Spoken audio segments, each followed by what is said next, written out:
All right, welcome to the Tuesday show. I'm Ultra David. And I am jchensor. All right, fantastic. So we'll talk about final round 19, results, and also etc.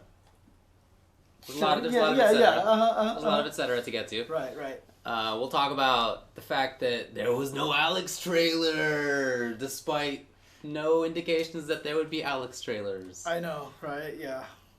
Yeah, we'll talk about, let's see, what do we got here? We got our impressions of SF5 after the first premiere event. Right. Mm-hmm. Exactly. Just kind of want to talk about that. Yeah, and then we'll talk about game news and community news and upcoming stuff like KI Season 3 next week and so forth. Mm-hmm. Alrighty. So, final round 19. Well, we were there this past weekend. And it destroyed my sleep schedule. Same here. Still feeling kind of weird. I'm like for some reason getting off the freeway today, there was actually a decent amount of traffic, like trying to get off the freeway. I was on the off ramp for like 10 minutes. I think I fell asleep on there like maybe 2 or 3 times while sitting on the off ramp. That's not good. No, it wasn't. Probably not a good thing to admit, to be honest. Apparently there's a huge audio desync. There's a huge audio desync. Yeah, also wow, look at that. XSplit looks super strange. Oh, XSplit is going weird on me. Why? Audio only. Whoever's doing that, you're a genius. Interesting. I'm not adding anything to this right now by sitting here in video. I can tell you that. That's so weird. What is going on here? Oh, wait. It looks like it's synced now. Is it good? Okay, yeah. Wait, is it... Okay. People online, let us know if it's synced.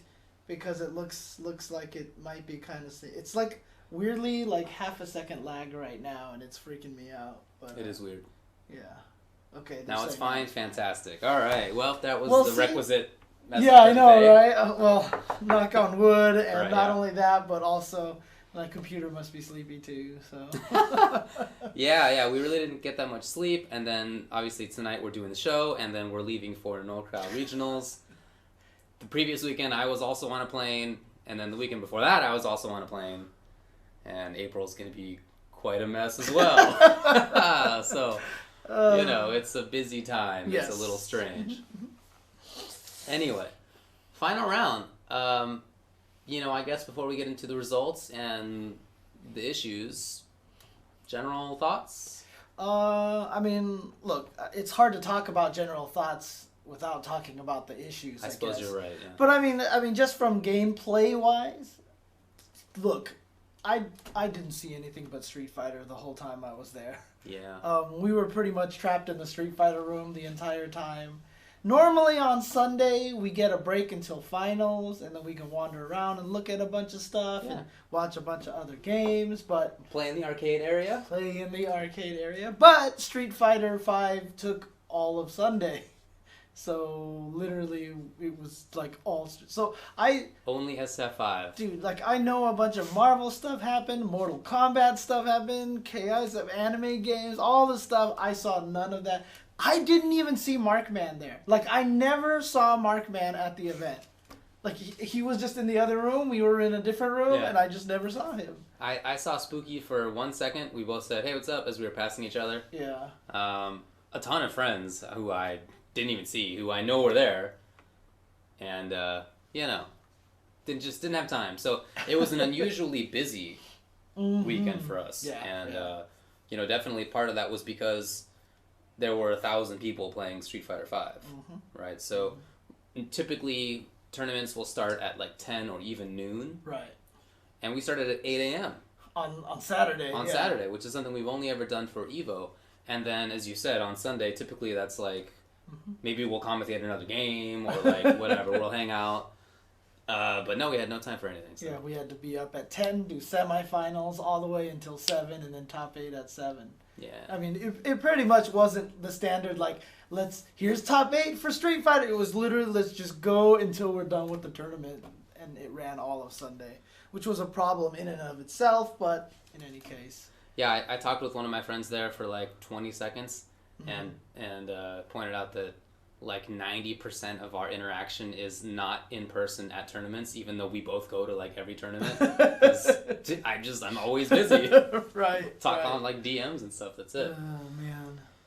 So our perspective was unusual. I know. I really couldn't even tell you like how the rest of the event went. We just Everything I've heard is all hearsay. Yeah, secondhand kind of stuff. Now, from our perspective, obviously, Street Fighter V ran really. I mean, I wouldn't say it ran well because pools were behind for a while, but the matches themselves were super cool. As we said, we'll get into that in a little bit. But let's get into a little bit of the issues. So we've kind of skirted around this, but let's talk about what the issues were. Sure. So obviously, the 1,024 players, I think, really kind of threw the final round staff for a loop, because a lot of things it kind of propagated itself into a bunch of different problems, right? Okay. So like number one, they took on-site registration, and there's a reason why Evo, when it's gotten bigger, they basically said we're done with on-site registration because this is just not going to happen. Yeah. And what happened was they had like 800 and some players, and then they got like 100 and some on-site registration. So they decided to redo the entire brackets, and they didn't get done until about 3 a.m. or 4 a.m. Saturday morning, like literally before the tournament. Like 4 hours before people would be playing. Mm-hmm. And so if you weren't up at that time and you didn't see that you got moved into one of the 8 a.m. pools, a lot of people got DQ'd. They also didn't match brackets with other games. Yeah. So in other words, if they put you in a certain bracket on one game, it was irrespective of what was happening in another game. So a lot of people ended up being scheduled to play at the same time. They could only play one game, and then they got DQ'd from the other one. I saw someone say that they literally flew like 4,000 miles to play 2 games and get DQ'd from like the other ones, And it just caused this kind of snowball effect, which I feel like a lot of the other tournaments also ran a little late. So, I mean, I heard a lot of stories about the Killer Instinct tournament. Yeah, in particular. Yeah, that one seemed to go particularly bad. The consoles weren't updated properly. It went from 3 out of 5 to 2 out of 3 to 3 out of 5, like, randomly during the tournament. It ran super late. Now, last year, the anime games, like Guilty Gear and stuff like that, they got really angry because they were shoved off to side rooms, and I remember they were finishing super late at night.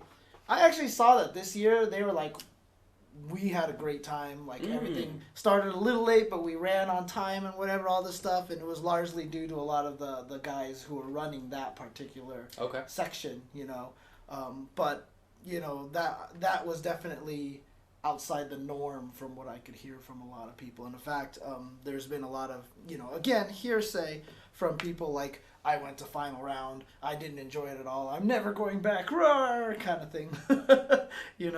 Pitchforks and torches and stuff. So, yeah, a lot of that happened, and then all of that was kind of exacerbated by the fact that fellow TO, Mr. Alex Jabali, on Sunday, while the tournament was still going, decided to put up a Facebook post basically saying, like, they need to get their act together. It was run really poorly. He had already left. Yeah, he had already left. Just all these problems. And so now this issue of final round and how it was ran and everything like that is kind of in the forefront.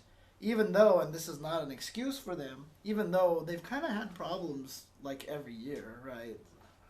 So now there's been a lot of... Dude, it even got on...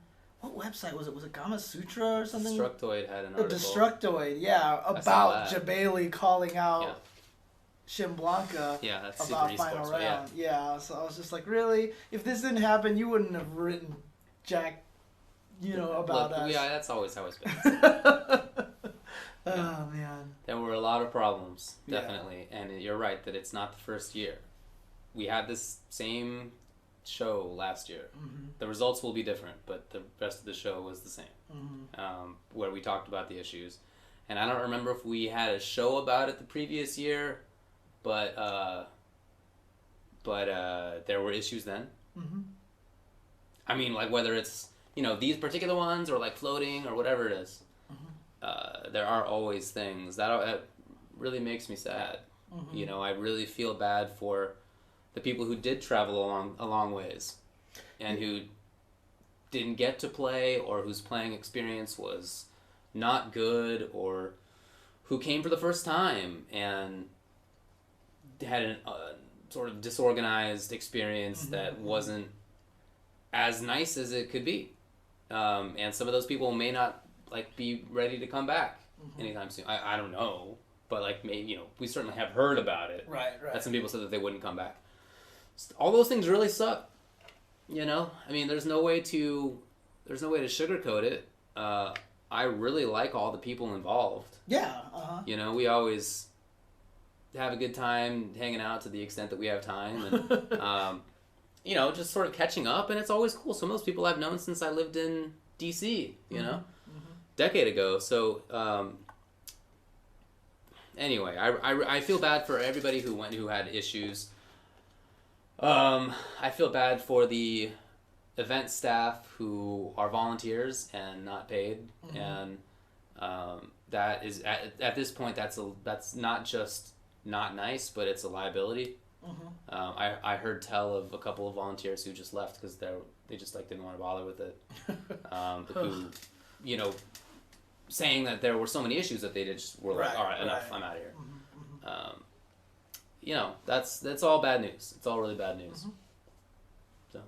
Yeah, I mean, there was also issues of venue size, and that's a big one. Yeah, because basically a lot of people kept getting bumped and stuff. In fact, we had one story where a KI player was trying to combo break with certain buttons, got bumped, and his hand literally moved like slightly, and he combo broke with the wrong buttons and lost. Yeah. Because he locked himself out. Yeah.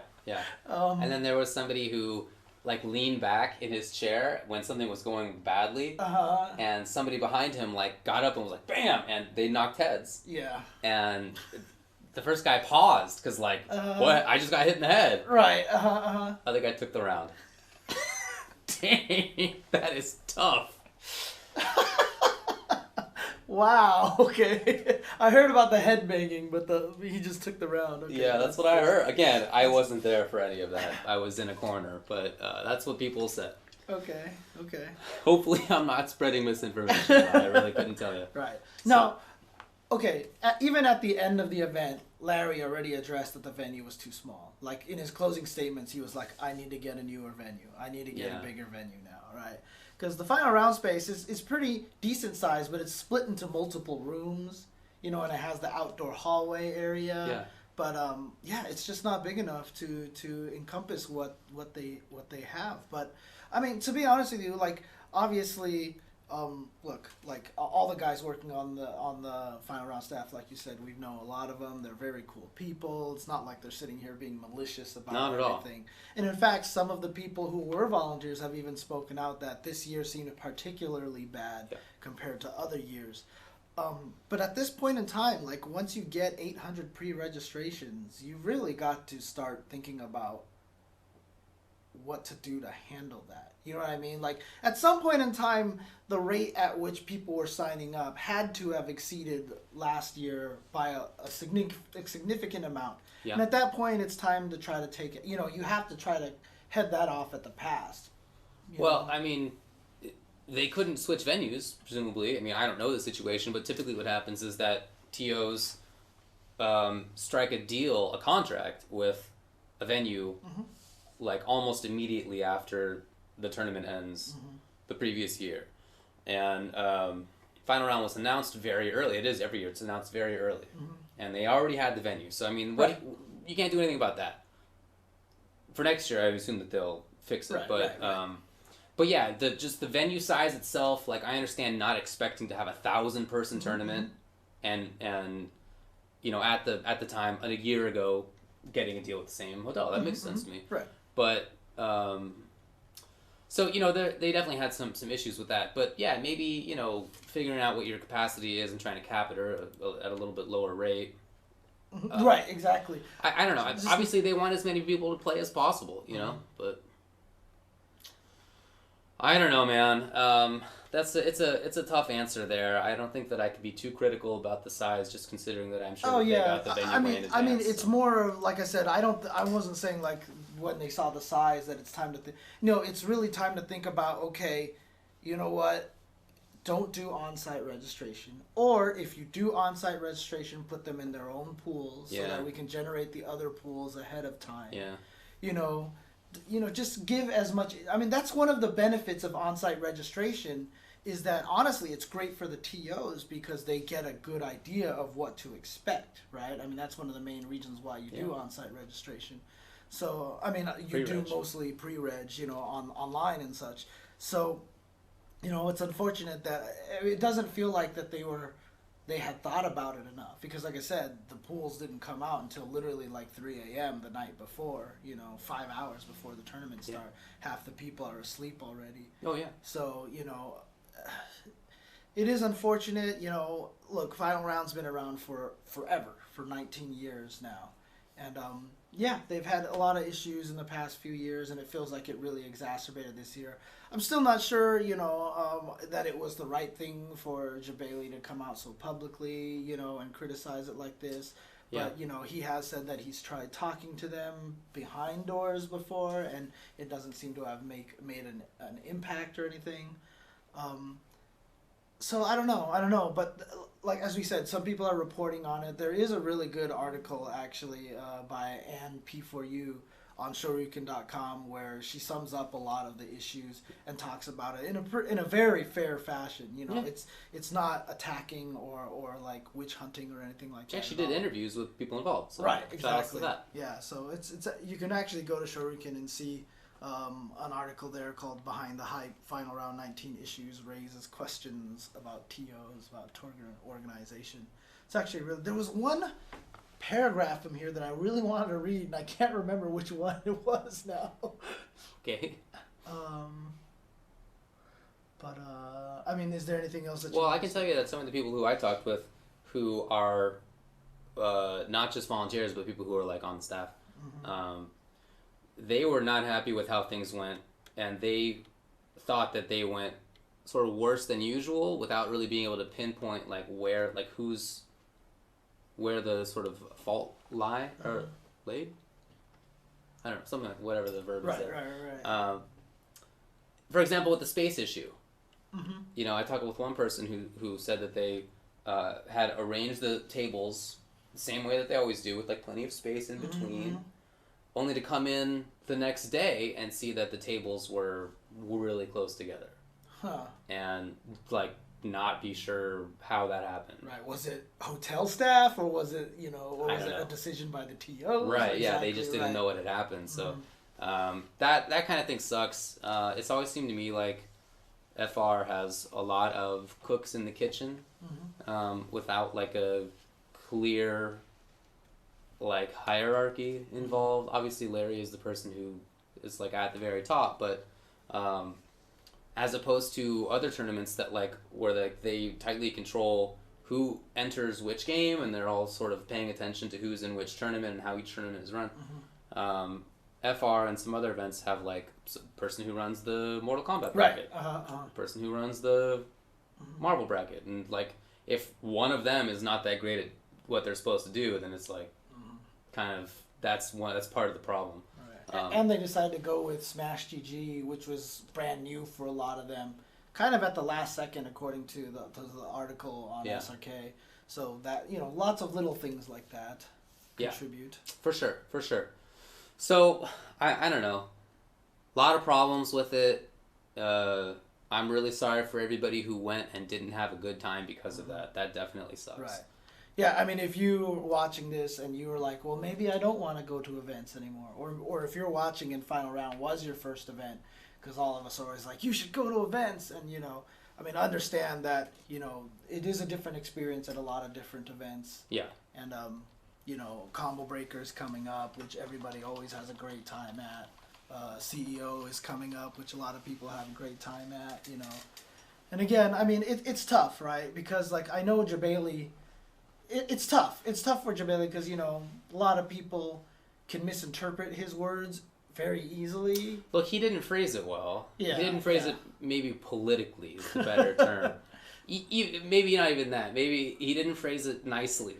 Okay, because I feel like part of what happened is that he is playing politics, but the politics are like, come to my event, Yeah. rather than like trying to smooth things over. Right. I mean, so that was not done as well as it could have been, but clearly there actually are problems. Right. Like, it's interesting because, I mean, just as an analogy, I was talking to Mike Z one time. He came online and really criticized, I think it was either Street Fighter 5 or Street Fighter 4 or something like that. And I basically talked to him. I was like, it's kind of tough being in your position to criticize this thing because you make a game as well. So it always sounds like you have ulterior motive kind of thing. And he's like, no, you're right. I have to be careful the way I state things because it's easily interpreted that way. That's what I feel like Jabali kind of left off. Agreed. You know, a lot of people in the chat, a lot of people have said they're really glad Jabali brought it up and everything, but there's definitely probably a little bit more tactful way to do it than he did. Look, we would be talking about it regardless. Mm-hmm. We talked about it last year, for example, without that, and I don't have any reason to think that sort of like Ann's article wouldn't have happened, right? So I don't know how helpful that really is for him to have phrased it that way. I think that a lot of this coverage would have happened anyway, and that like we all saw that there are issues, like it's obvious. So especially because now Capcom Premiere is such a bigger thing, and you know the fighting game scenes are getting bigger now. I mean, we had freaking Xavier Woods mentioned Final Round on TV once, right? It's true. A WWE show. Yeah. So. Yeah.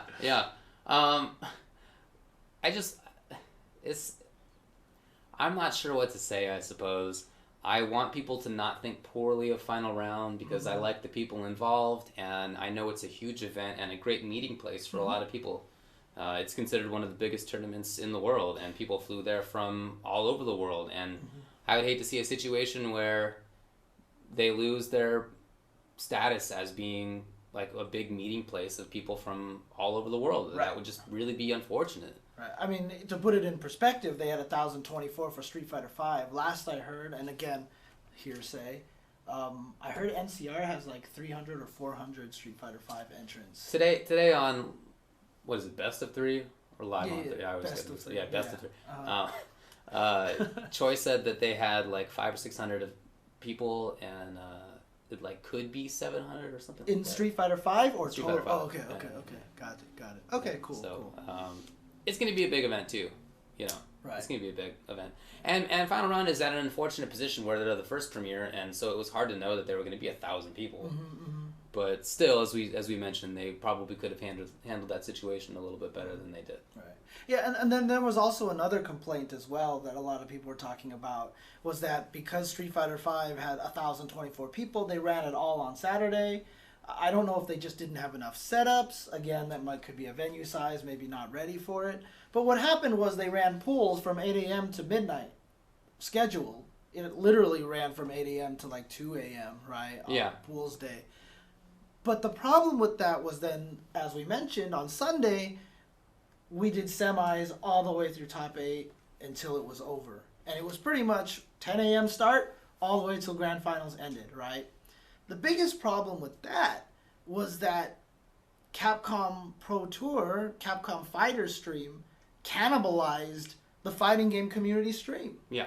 Basically, everyone watched that because it lasted all of Sunday, and then all the other streams, like spooky streams like Marvel and KI and MK and Smash and all, like, less people watch those streams. Yeah. They got less viewership because normally on Sunday, what's great about Sundays, it's a celebration of all the games. I'm with you. You watch each one of them one by one. You can't watch another stream, you know, and so you really get to appreciate these games. And that's like one of my favorite things. Like every Evo, like if I don't commentate until like Street Fighter 4 at the end, I'll still get up in the morning when the tournament starts because I just want to watch everything. I do the same, dude. Yeah. So absolutely. I was really looking forward to watching MKX because it was the first like super big tournament since the Combat Pack 2 had come out.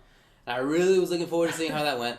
And I always want to watch Tekken at Final Round because that's like the big thing. Dude, and some of the Korean players made it out for that, right? I know. So I was really looking forward to that stuff.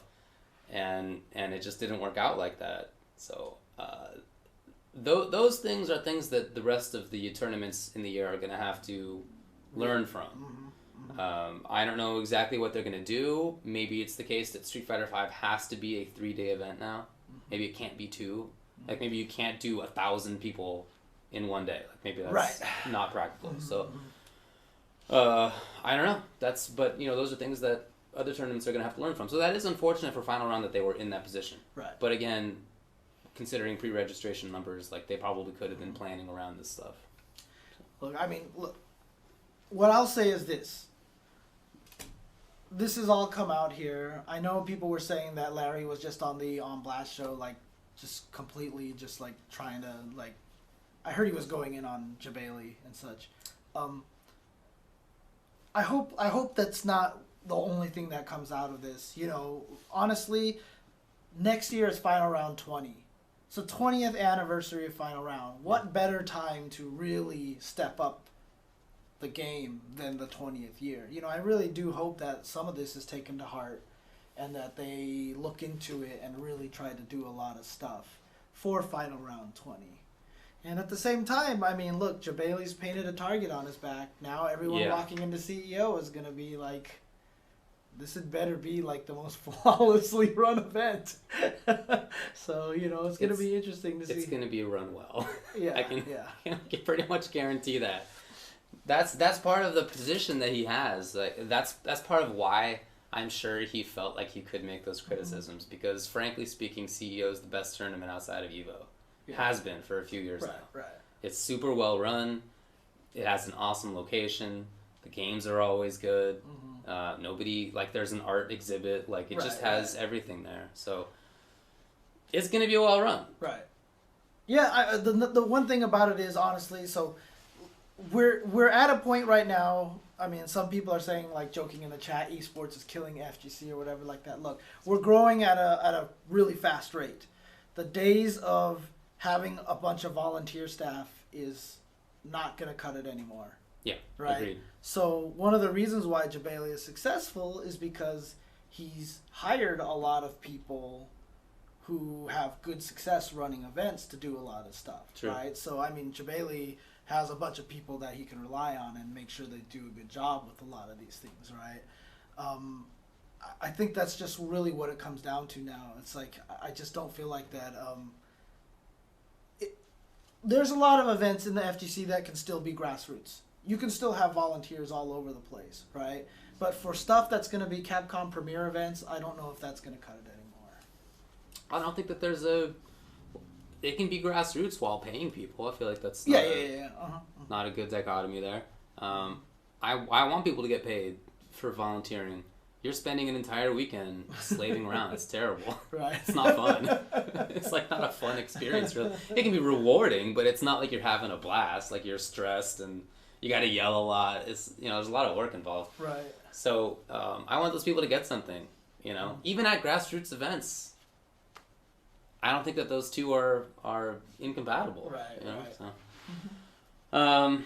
And I don't feel like CEO or like Combo Breaker and stuff. I don't feel like they're not grassroots. Like, that's not MLG. Oh, yeah. Those are still very FGC events. Right. But what I'm just saying is that if you're an event that's the size of Final Round, what you did running the tournament 5 years ago isn't going to work anymore. I'm with you there. The process has to change. You're right. It's not grassroots or whatever like that. But you really have to rethink how you do everything and really start to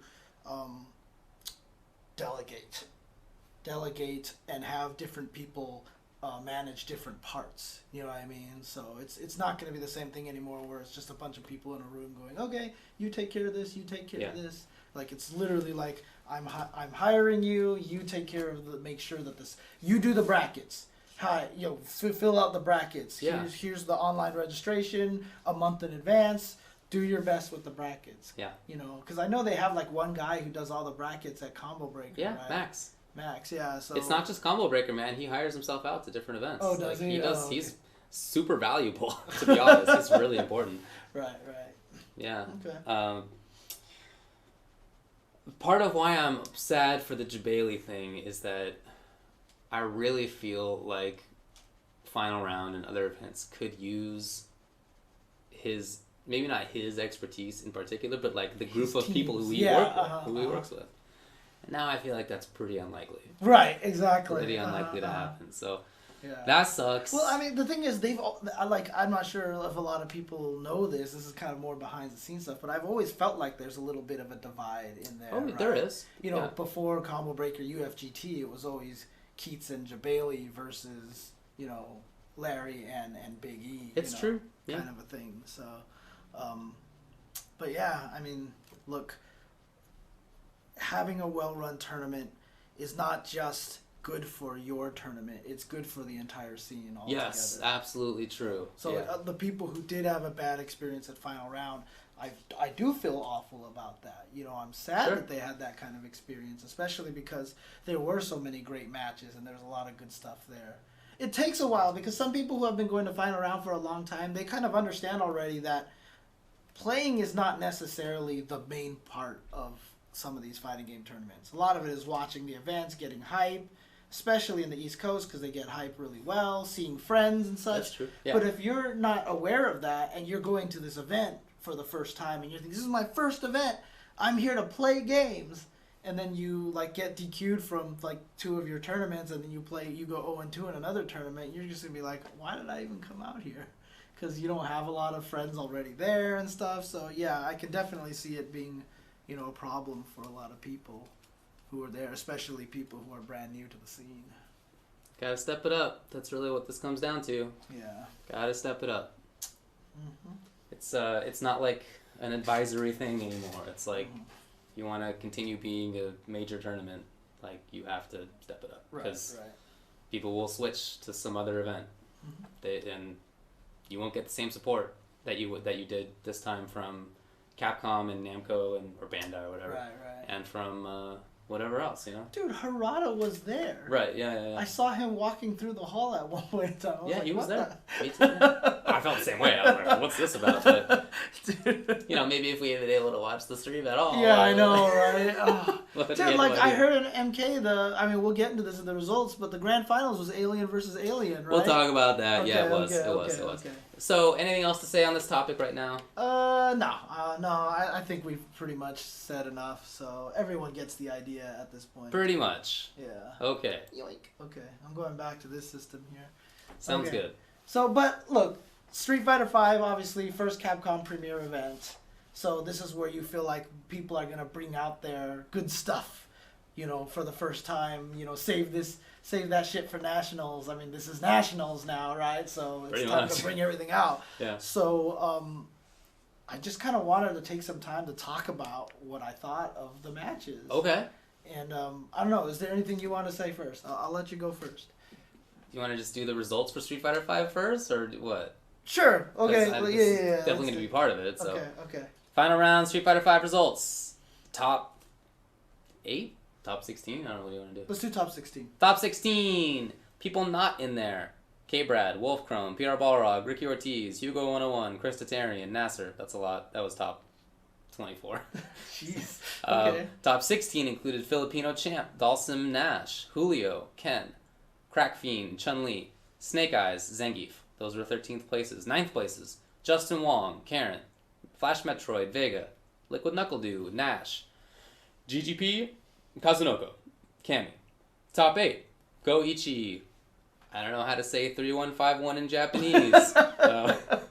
Because like you have to say Ichi for some reason. Not, well, it's 3 and then it would be Go-1. It would be 3 Goichi. Goichi is 5-1, isn't it? I couldn't tell you, dude. Anyway. Because I think Suda51, you know, who makes those weird games out there like No More Heroes and Killer 7, his real name is Suda Goichi. And so he calls himself Suda51. That's funny. Because of that, so... That's funny. Yeah. Geo1 with Chun-Li, 7th place. 7th place also, CR Sonic Fox, Fang.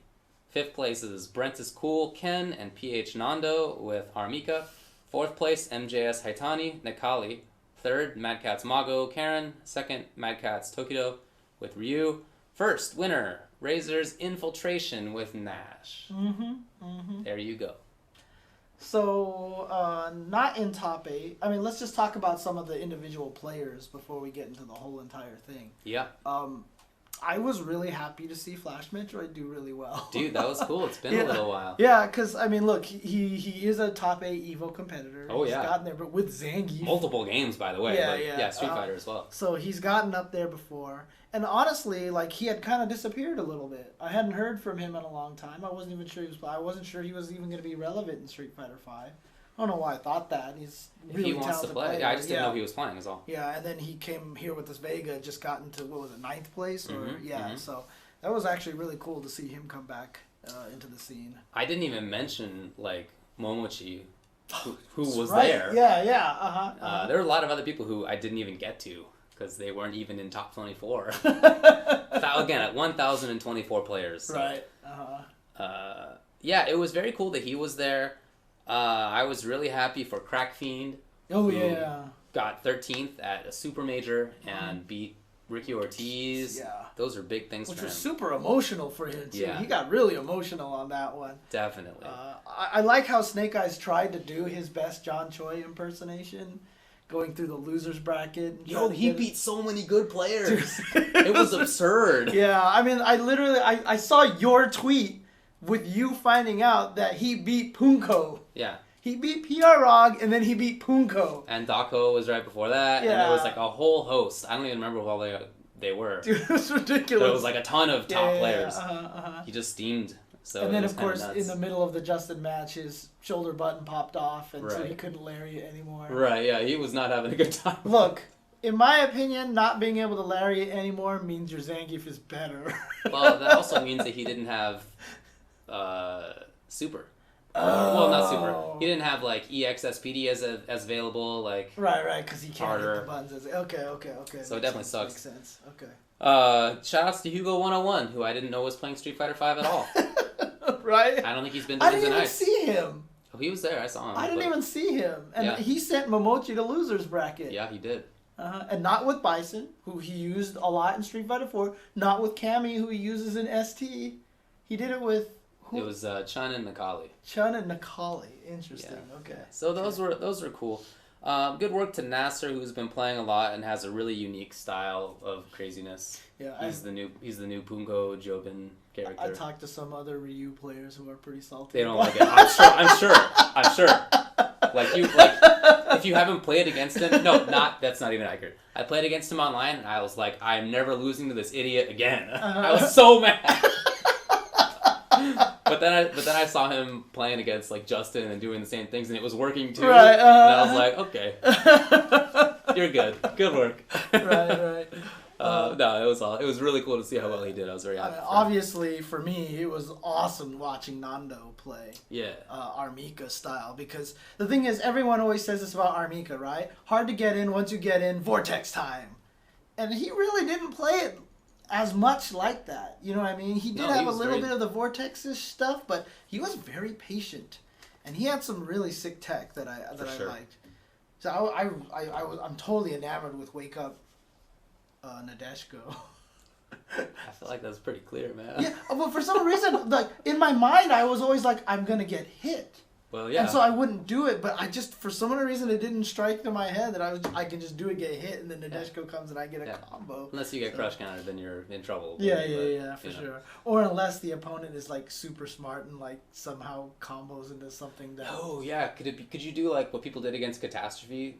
Dawson's Ultra. Oh right, where stick out a crouching short, then if he does Catastrophe, like mash EX uppercut, and you cancel the crouching short. Yeah, something like that. Yeah. Interesting That's question. what I'm thinking. Okay. Well, I was very happy to see Do, obviously. We talked about him last week. Really cool to see how well he did, as well as just to see him there. Dude, he won Ultra Street Fighter 4. He sure did. Yeah. Sonic Fox. Dude, okay. Man, I wrote a tweet out, I was just like, I seriously said, sorry guys, Sonic Fox can be good at whatever game he wants to be good at. Right? He just has pure unadulterated fighting game talent. And dude, I post up tweets every once in a while that like people will argue with me about and stuff. But dude, I got a lot of salty people out of this one. And I literally had to respond by saying it's still really cute to me that so many people don't think that Sonic Fox could be one of the best. Like, someone tweeted me and said, "There's no way Sonic Fox could be good at Marvel." And I was like, he's like one of the best at Skullgirls. Yeah, I know. It is Marvel, right? Yeah. I mean, like, Mike Z literally tried to create a true MVC2 sequel. I know. Right? You know, the only one someone was like, "Do you really think he could become one of the gods in Melee?" And I was like, look, that's an exclusive club, and I'm not saying he'd be top 1 in every single game. Come on, yeah. But he would be competitive in Melee. There's just no way he would not be. Yeah. There is a lot of people salty about Sonic Fox being really good at all these fighting games. Yeah, it made me so happy. Dude, right? Yeah. You know what? What's funny is, like, it doesn't really matter to me. Like, I'm happy for the kid because he's a nice guy, but I'm not like one of these folks who's like, oh man, I'm an MK head and I wait till you see Sonic Fox, he's gonna come in here, he's gonna right, that's not my position. Right. I'm happy about it because everybody else is mad about it. That's all. That's all. Man. It makes me very amused that like even so I went back to watch the match that he had against Tokido. Just to see it, and the YouTube comments are so salty. They're so. This kid got destroyed. Oh, it's not MK. Oh my god. Okay, first of all, he's understand he placed higher than 1,016 people. Okay, it's pretty good. Second place is Tokido. Right. Great, one of the greatest all-time fighting game players. And he's been playing for 40 days. Yeah. You know?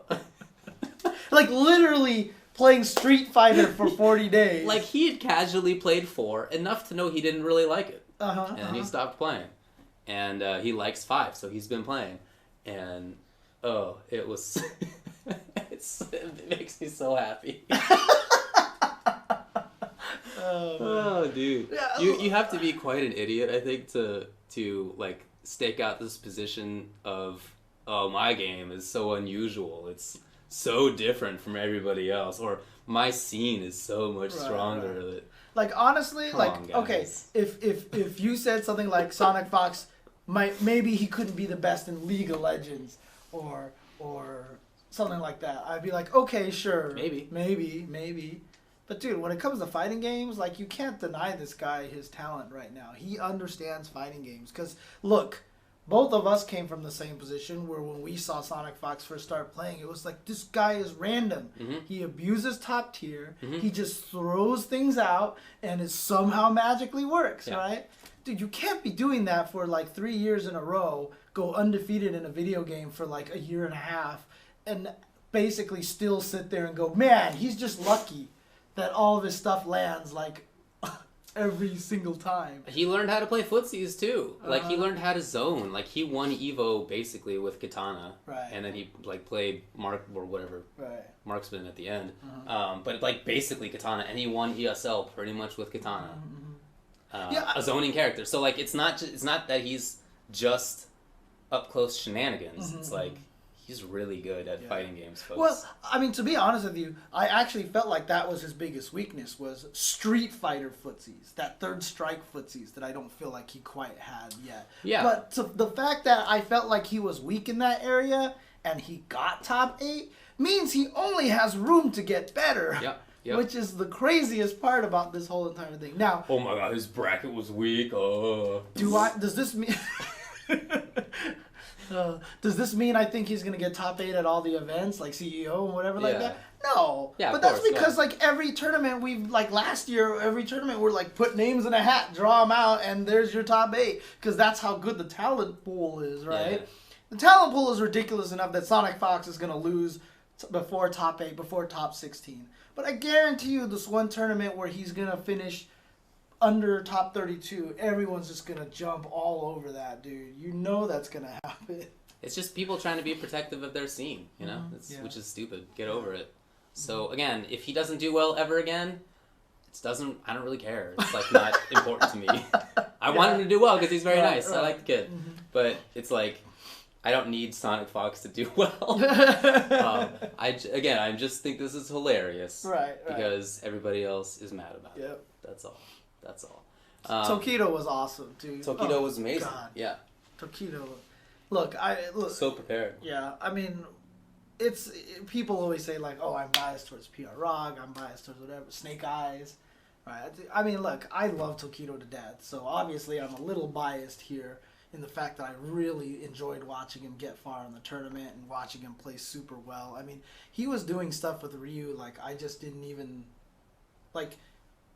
We've said Ryu is really cool in this game and he's really fun, but even still then he was doing amazing things. Like that comeback versus Haitani, which I've seen like tweeted like 17 times already by 17 different people or whatever. The thing that like everyone's going to see that comeback, the stun, and he wins, right? But how did it start? How did that comeback start? He literally did. Haitani walked up to him, tried to do a shimmy basically, and low blocked. And Tokido woke up with low forward fireball into super fireball. That was really good. Which was the Denjin one, so it was safe on block, right? And it went pow like that. And then he dashed up to Haitani. You can't combo. Like, you cannot actually punish them after they get broken by Denjin unless they're in the corner. Yeah. So he dashed up to him and then immediately dashed backwards. And Haitani whiffed the throw. And that started the whole thing. And that to me was the genius part right there. That not only did he wake up with that Denjin and got him guard broken, but he had a plan immediately afterwards, and the plan worked.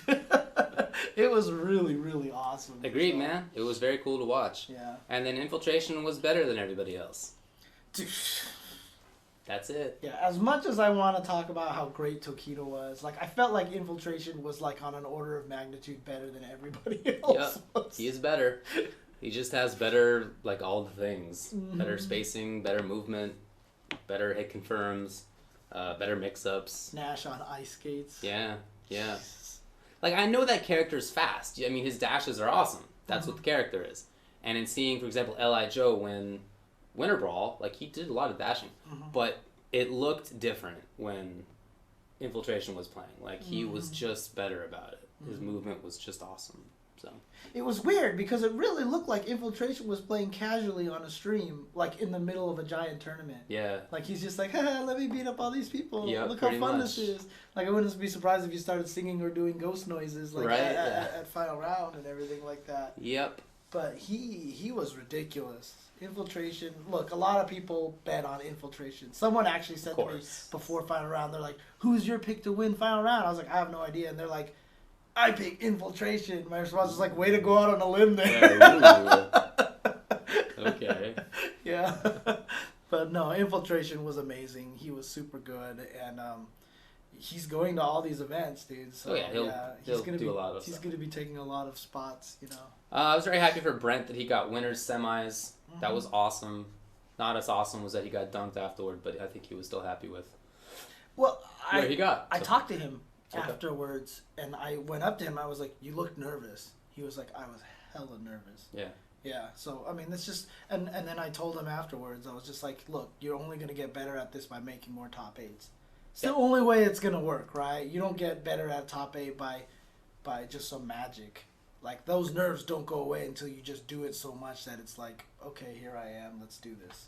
You know, that's just what it comes down to. So he's going to get better. He got top 8 at Winter Brawl. He got top 8 here. So that's 2 in a row. In what I'm most proud about, though, is that it's in hostile environment that I was able to do that. Because my biggest weakness for all the Wednesday Night Fights players is that they all were terrible whenever they left SoCal. And so to see, you know, outside of Snake Eyes, of course, but to see Brent do well 2 tournaments in a row like that is really encouraging for him. Agreed. And then Geo won both Pokken and something else, I think. Oh, okay. Under Night. Oh, okay. And also top 8 in Chun in Street Fighter 5. With Chun. Chun Fighter 5. Yeah, Chun Fighter. He was the only Chun in top 8, but he was really good. So. Anyway, enough about the players. What do you think about the characters? What do you think about the game? Dude, I mean, it's interesting because obviously the thing that stands out the most is that there was 8 different characters in the top 8, right? And it's like, oh, look how balanced it is, you know. I mean, Xian, not Singapore Xian, Texas Xian, brought up a good point because he was like, well, winter ball then means that the game is horribly unbalanced. Right. So, still early to say, but it was still very, very encouraging for everyone who does not play Zangief, the tournament. Yo, there's one Zangief in the tournament. Well, there was also... No, I'm just kidding. I don't see there were more. Yeah, but it was unfortunate, for Zangief players. I'm just saying. Zangief entered and got 13th. There was one Gief. Right. Yeah, they were a good handful. It's true. But it was really cool to see all the character variety, and the best part about it was early on in the game, everyone plays everyone different. Yeah. And you could really see their personalities. We talked about this on stream already. So it was really, really awesome to watch. I was really happy with that. Yeah, me too. The only interesting thing is someone did tweet me and they mentioned that there's no Bison in top 50. That's so weird. Yeah.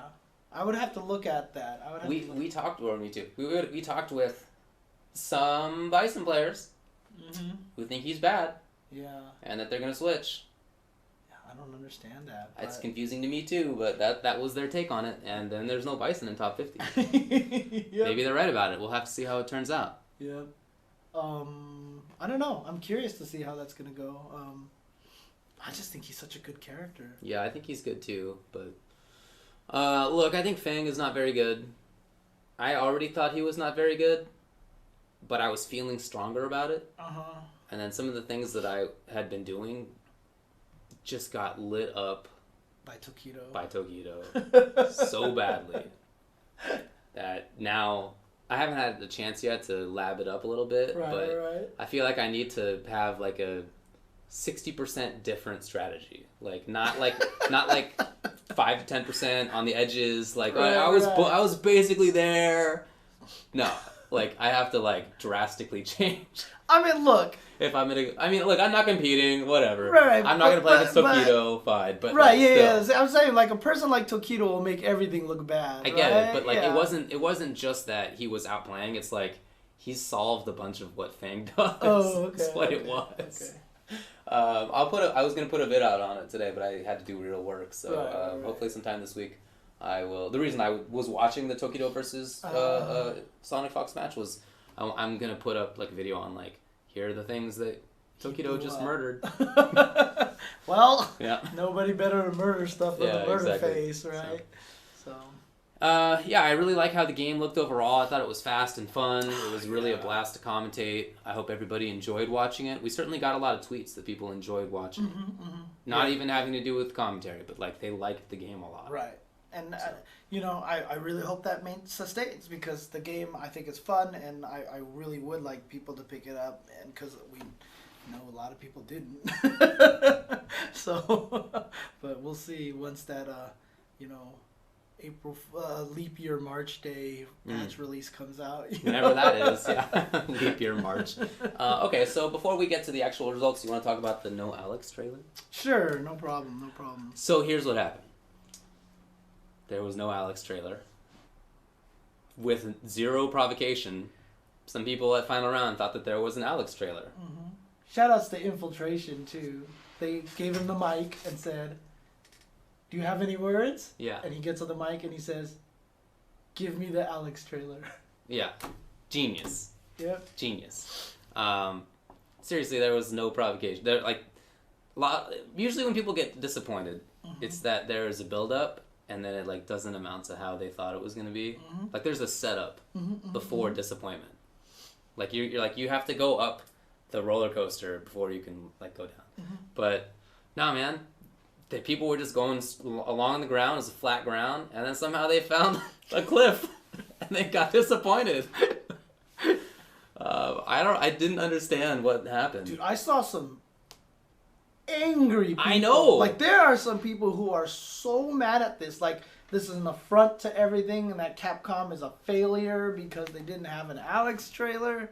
Look, I can understand being upset there was no Alex trailer. They never promised an Alex trailer, and that's all you need. You don't have to have them say, coming in the final round, there's no Alex trailer, by the way. Like, yeah. I liked how somebody we had dinner afterward. I like how somebody explained it there. I forget who it was. I wish I could give credit. But they said it's like somebody going to a tournament, or no, going to whatever. They went to go get a sandwich, and that sandwich didn't come with $1 million. Where's my $1 million? Well, we didn't promise $1 million.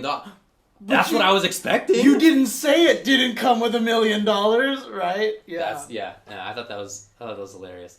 So I don't know what the deal was. Hopefully, at some point soon, they'll bring it out. Like they should, because it's almost not not March anymore. Right. Exactly. So hopefully they do it soon.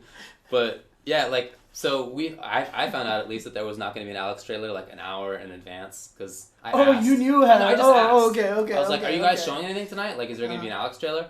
And they were like, "Nah, it's not tonight." Like we didn't tell them that it was going to be tonight. Like it was right. So, like I knew that there wasn't one, and when Infiltration and then Larry got on the mic and was like asking for it, I felt so bad because I just don't like seeing people disappointed. I guess I'm very nice. I don't like seeing people be disappointed. So when they were all sitting there, you know, looking at the monitor, the whatever the thing is called, the projection screen, I just had to take a picture of it. Right. Because it was. Dude, well, see, what can you do? The good part about it was it made everybody listen to our post-tournament analysis. That's right. Yeah. Because that's what they all wanted to hear. I know. That's what they all wanted to hear. Yeah. But dude, I mean, we talked about it a little bit afterwards. It would have been so much better if instead of playing the Rashido theme, they really did just bring out a picture of Alex Vai, the emote picture, you know? Yeah. They just said, "Here's your Alex trailer," and then that dude. That face.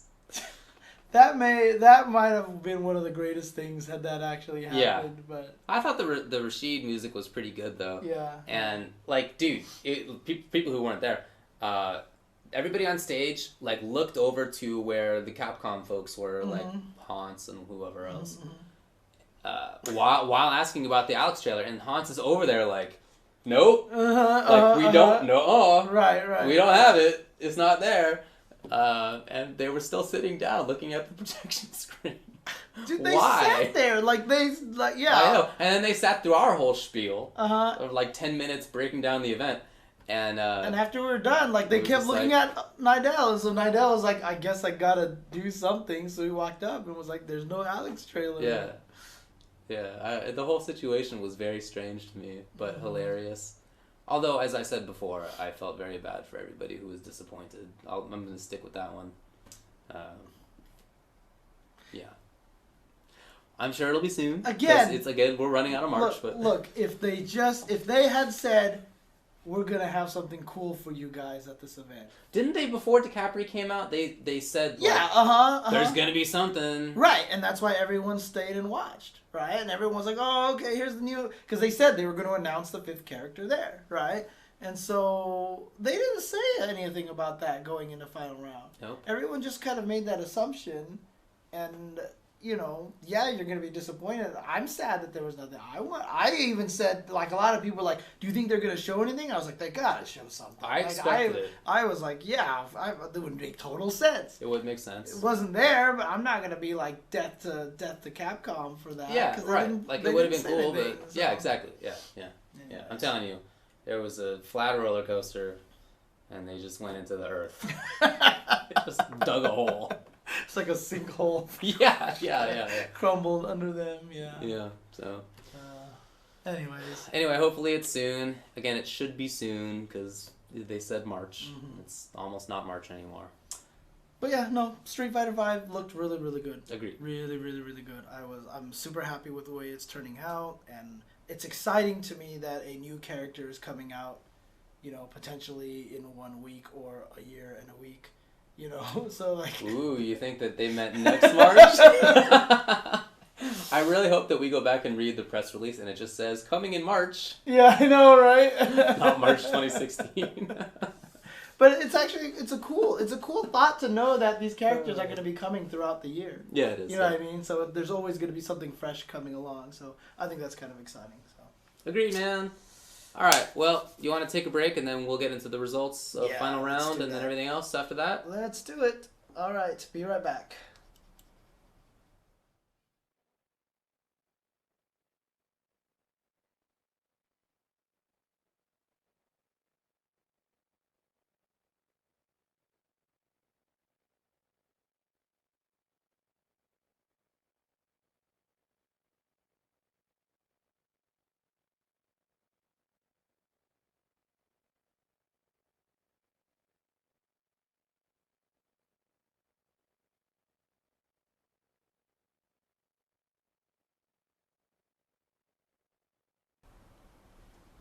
Hi, welcome back to the show. Let's talk about final round results. Yes. What do you think about that? Yeah, let's do that. We already talked about Street Fighter V, though, so we don't need to talk about that anymore. Agreed. So let's move on to the other games. Okay, let's talk about Tekken. Tekken 7. Mm-hmm. Top 8. 7th place. Name Monster. Sweet. Oh, really? Interesting. Okay. That's cool. Lucky Chloe. Then Oni Jin with Kazuya. Then 5th was KIT Shinblade with Steve and Reno Face with Lucky Chloe, Claudio, and Law. 4th, ITS Princess Ling with Xiaoyu. 3rd was ATL HOA. Okay. Or Hua? I always forget how that's pronounced. Oh, okay. Jack 7 and Dragunov. Then 2nd was Sodam with Xiaoyu. And then winner, Saint with Shaheen. Yeah. Coming all the way out here from overseas. Indeed. Very You know, cool. he entered Street Fighter V as well. Oh, did he? I don't know how that went. Oh, interesting. Okay. I wonder if he plays Rashid. There's no correlation whatsoever. Yeah, they have characters from the general area. Yeah, exactly. Look, I it's always something I look forward to seeing Tekken at final round. Again, we didn't get to watch it, so I don't know how it went at all, which I'm sad about. But I'll be looking back through the archives later on. Right. Mortal Kombat X, top 8. VGP Ominous with wrestler Jax. Also, Cusco with Coverdop Sonya. 5th, Yomi DJT with Shaolin Kung Jin. And then 5th, also Yomi Michelangelo with Summoner Quan Chi and A-List Johnny. 4th, Yomi Slayer, Shaolin Kung Jin. 3rd, Lord Peanut, War God Kotal Khan. Yeah. War God main since like day one. 2nd place, CR Dragon, Tarkatan Alien and Kobujitsu Tanya. Winner, CR Sonic Fox, Gunslinger Aaron Black, Acidic Alien, and Spec Ops Cassie Cage. Okay. So it was an Alien Grand Finals. It was Acidic versus Tarkatan.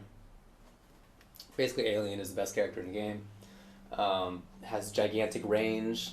There's like the Rekka's thing that people are calling Tanya 2.0. Oh no, really? Yeah. Oh no. Okay. Acidic Alien's kind of absurd because he tosses acid on you and the acid stacks, and it's like legit damage over time.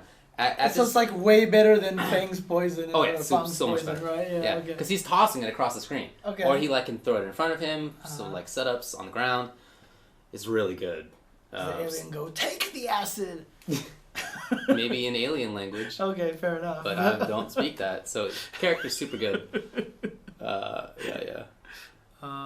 Well, okay, so do you know the whole story behind the 10-year-old girl who I guess was she 10 or something? She was definitely young. Someone says she was like super young. I could tell. I mean, she's obviously young. Her name was Kiltron. Mm-hmm. She beat man, who was it now? Somebody in the chat will know, but I didn't get to watch, as we've mentioned. Right. So I haven't actually seen it yet. Wasn't that the thing that everyone went crazy hype that we just saw that everyone was filming? She's also disabled as well, right? Oh, wait, as a boy? Oh, I just heard again. I haven't seen it. Oh, okay. So I just assumed it was. I had Okay, heard it was a girl. It's a boy. 17-year-old boy. Okay. Got it. No, someone actually told me it was a girl. Same so with me. I don't know. I haven't seen anything about it. Yeah, so, I have no knowledge of this, but. Okay. Sorry, my bad. All right, guys. Okay. I haven't seen it. Anyway, so it's a young boy who beat again. Who was it? I know that's the one thing they didn't answer.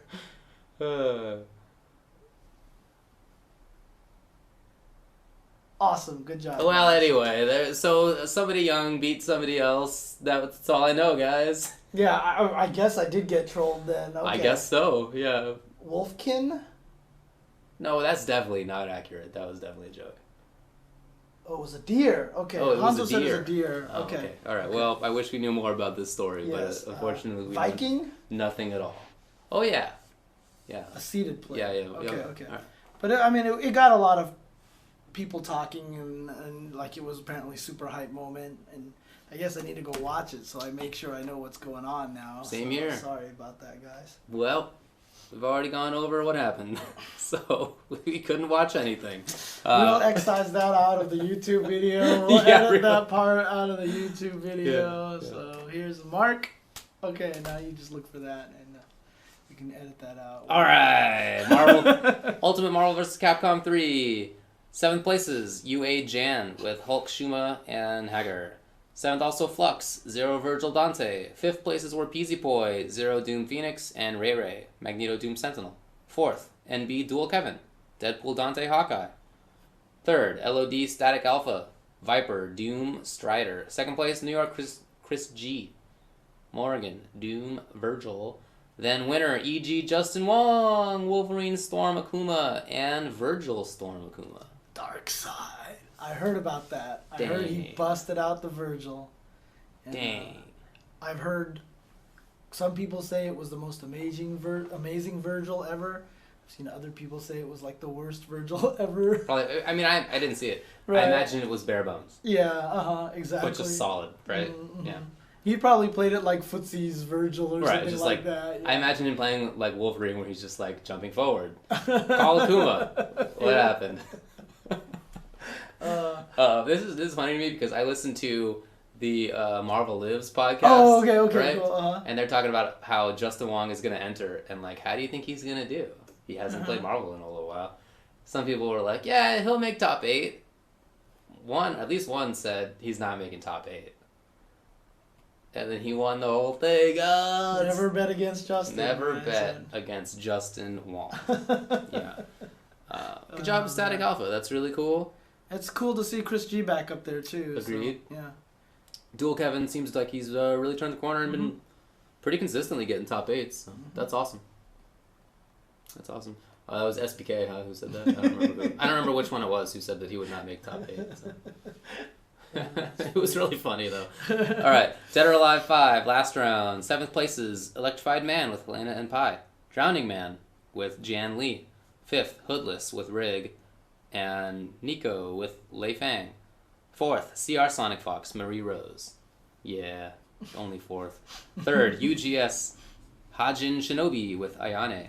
2nd, Crazy Steady with Lei Fang, Sarah, Jackie, Tina, and Elliot. And hey, the household at least won one tournament. He already won. Right, he already won Mortal That's Kombat. right. All right, 2. Uh-huh. RIG Quiggle. Yep. Phase 4. Sonic Fox's And Rachel. older brother? Older brother. Okay. Gear, Xrd, Sign. 7 places, Decline with Sin and Minus. TSP Minus with Eno. 5th, David Q with Zato and Doran 2K with Elfelt. 4th, PAG Lost Soul, Elfelt. 3rd, VVBT Marlin Pie with Zato and Soul Bad Guy. 2nd place, GGP Kazunoko with Soul Bad Guy. Winner, Dogura with Sin. Oh yeah, Dogura played Street Fighter V and he wasn't in those results either. Yeah, he lost pretty early as well. I forgot who he lost to, but there was the person who knocked him in the losers was significant. I can't remember who it was though. Yeah, I mean, Okay. High Rollers Tournament. Lost Soul won it. Yeah, that was big. Over Dogura. Mm-hmm. That's cool. Yeah. That's cool. I saw him talk about it. I think it was on Facebook or Twitter or something like that. And he was like, Japan has felt my, has felt my blood or whatever. How about like, that? You're an online player, and then like 3 months later, you beat Dogura in a tournament. That's so cool. Yeah, I know, right? I'm so impressed. Yeah. Dude, that's going to happen in Street Fighter V sooner or later. I hope Someone's just going to come up from all of nowhere and all of a sudden just be like... I hope that's true. Yeah. I hope that's true. Tekken Tag Tournament 2. Winner, ATL Speed Kicks with Jin Huarong. 2nd place, TRV. El Negro Piripicho. That's right, Donka. Donka beat him and put him in the... Oh, you're right. Dogura. Yeah, okay. Shinpachi Wang, or Wong. Raven Kunimitsu, Raven Lars, Raven Shinpachi. 3rd, ATL, HOA, Jax. Pokken! We haven't talked about Pokken at all yet. No, we haven't. I haven't gotten a chance to play. I haven't even been home to buy the game. God. That's sad. I really wanted to play it. You know, actually, now that you mention it, I haven't even pre-ordered it yet. Because usually I pre-order all the fighting games. But I know so little about Pokemon. Like, I'm just like... You should play it. I mean, I'm going to play it. Yeah. I just haven't... I want to get it so I can at least understand the game. I'll pick it up tomorrow, like that, but so. I don't know anything about it yet, really. Pokken. 8th place in the Pokken tournament.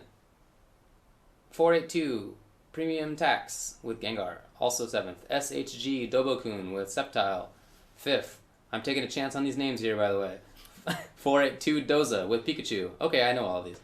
5th also 482 Master Steph with Pikachu Libre. Ooh, or Arpika as they're calling him. Arpika, that makes sense. 4th, E.G. Justin Wong with Weavile. 3rd. Oh, he got 4th? Yeah, he did. Oh, dang. Okay, good stuff. NG Obscure with... Dang it. Suicune? Suicune? Suicune? And Pikachu! 2nd also... second was KOA, The Apple Doom with Pikachu. Okay. Winner! GO13151. Go Ichi. I'm not going to say that anymore because it's hilarious. Go one? Yeah. Go one. Go one! With Suicune. With Sweetcoon. Oh, well.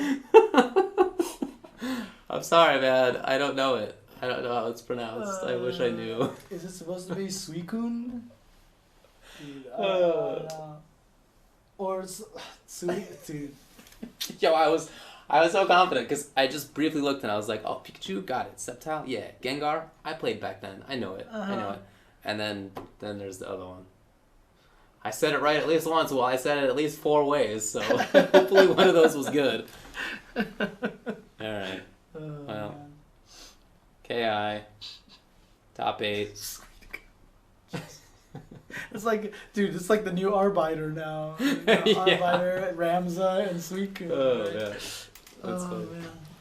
Killer Instinct, 7th place is Hatake Osawa with Orchid, and Detroit Dion with Cinder. 5th, UL Zero May Cry with Arya. 5th, Yomi RM Jago Blake with Jago. 4th, BH Thompson with Jago. 3rd, UA Base, Spinal and Cinder. 2nd, PAG Pink Diamond with Maya. And winner, F3 Sleep, Glacius Arya Conrad. I'm actually really glad to hear Base got 3rd place anyway. Because they messed up the KI bracket so bad. Super bad. And they had all these pools, and then they combined them into one bracket. They didn't do any reorganization, and Sleep and Baze had to play first round. Yeah, I heard that the way it worked is that, you know how oftentimes in brackets, the seeded players are at the very top and the very bottom, and right. there's the little other brackets. So they did this, and then there was one below it, and they were just like, hey, you are playing each other now. These are now the same bracket. Oh, and you here's the ones in the middle, which were the seeded players and the seeded player. Now you have to play against each other. That's what I heard happened. Again, I don't know. Maybe that's inaccurate, as with the story of Kiltron. In actuality. Yeah. Anyway, that's what I heard. Oh man, but it was good. But then then Base really did take the John Choi route, which sucks because it basically means he played twice as many games as Sleep did. Yeah. Assuming Sleep went through winners the whole entire way. So. Yeah. Blaze Blue Chrono Phantasma Extend 4th, Tectal Eastside with New 12. Dang it, I always get this wrong. Moo 12. Okay. All right, we're good. Fame, God, I'm so mad at myself. I used to actually play Blaze Blue. Fame 96 with Terumi. Then 2nd, HNH Kizzy K with Jin. Oh, nice. Cool. Good stuff to Kizzy. Nice. 1st place Dogra with New 13. Yes. Jin. Yeah, Moo 12 and New 13. You just have to count it out. I have to count it out every time. Okay, someone asks why is it called the John Choi route. Okay, I'll explain why it's the John Choi route. Because John Choi was always one of the best players.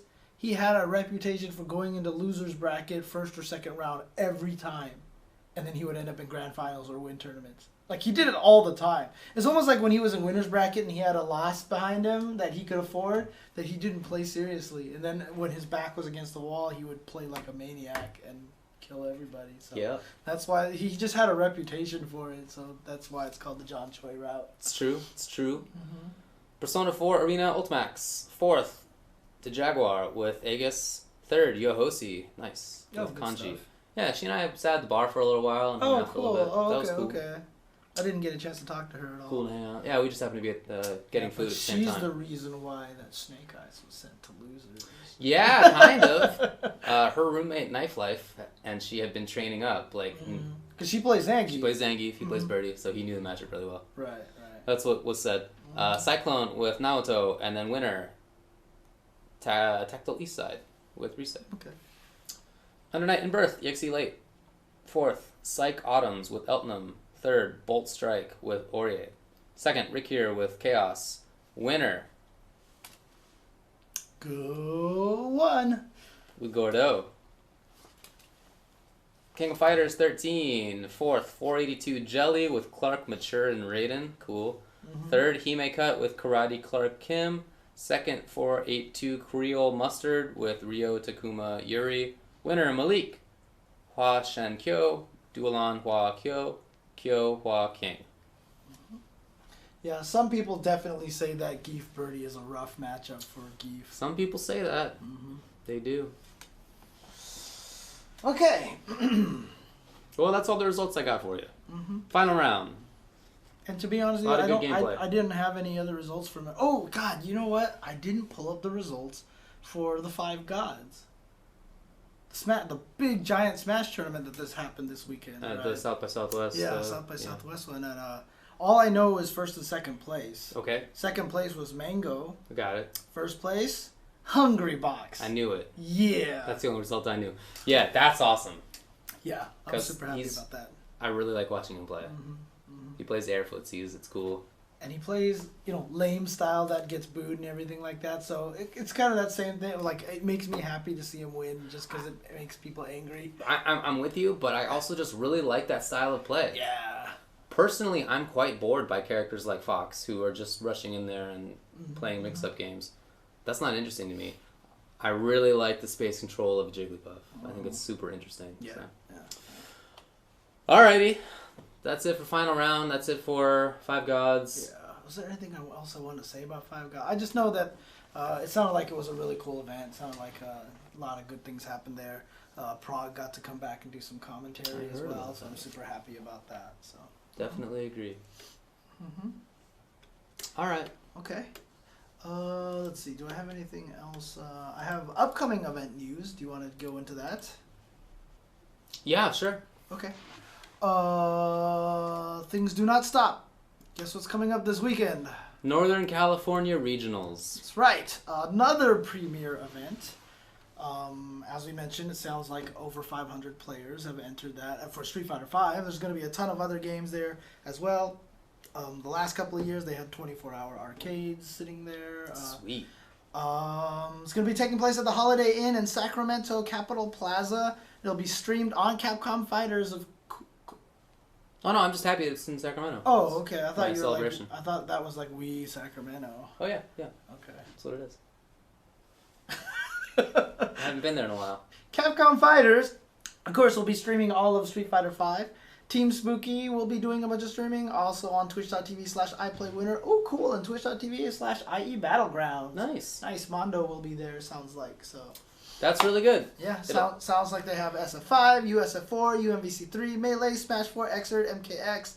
They always also have a bunch of other games like that can be voted in if enough people register for it. So I don't know if any other games are making it in there, but 2 premier events in a row. A lot of the players who went to final round, the foreign players, just went to New York, and they're staying all in New York. San Francisco right now. Yeah, there are a lot of them are in NorCal. Yeah, they're like staying with Justin, or like I think Shen is staying with Filipino Champ and like I think Snake Eyes. Oh, no, it wasn't Snake Eyes. It was another player. I think Infiltration staying with a deal or something like that. I don't know. They're like all over the place over there. So, yeah, good stuff. Yeah, so I expect most of the same foreign players, as well as many North American players. Mm-hmm. Okay. Yeah.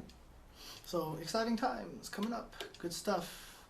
Also this weekend is going to be Californiathon, which is a speedrun marathon. Yes. Benefiting charitywater.org at the Esports Arena, which is where Wednesday Night's Fights takes place in Santa Ana, California. That will be on twitch.tv/Californiathon.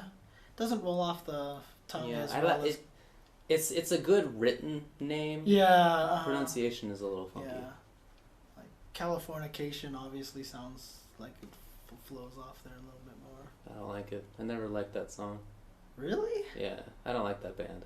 You don't like Red Hot Chili Peppers? Not really. Sorry, man. So I was planning to go to Californiathon before NCR was announced. I see I'm doing the rest of the show by myself.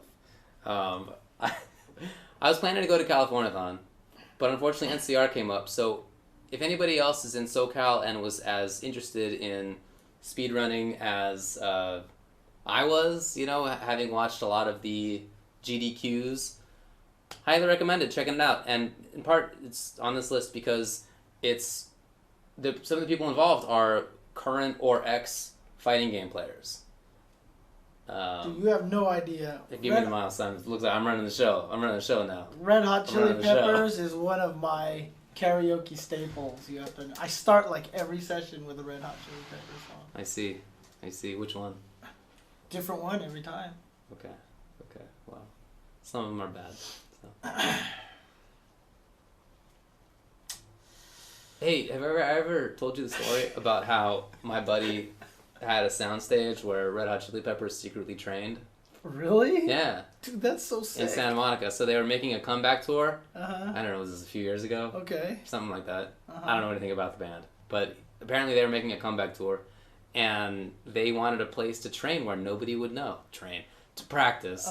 Where nobody would know that they were there. So they looked up my friend's little soundstage in Santa Monica. And they practiced there for a while. And he would come in and they were just jamming.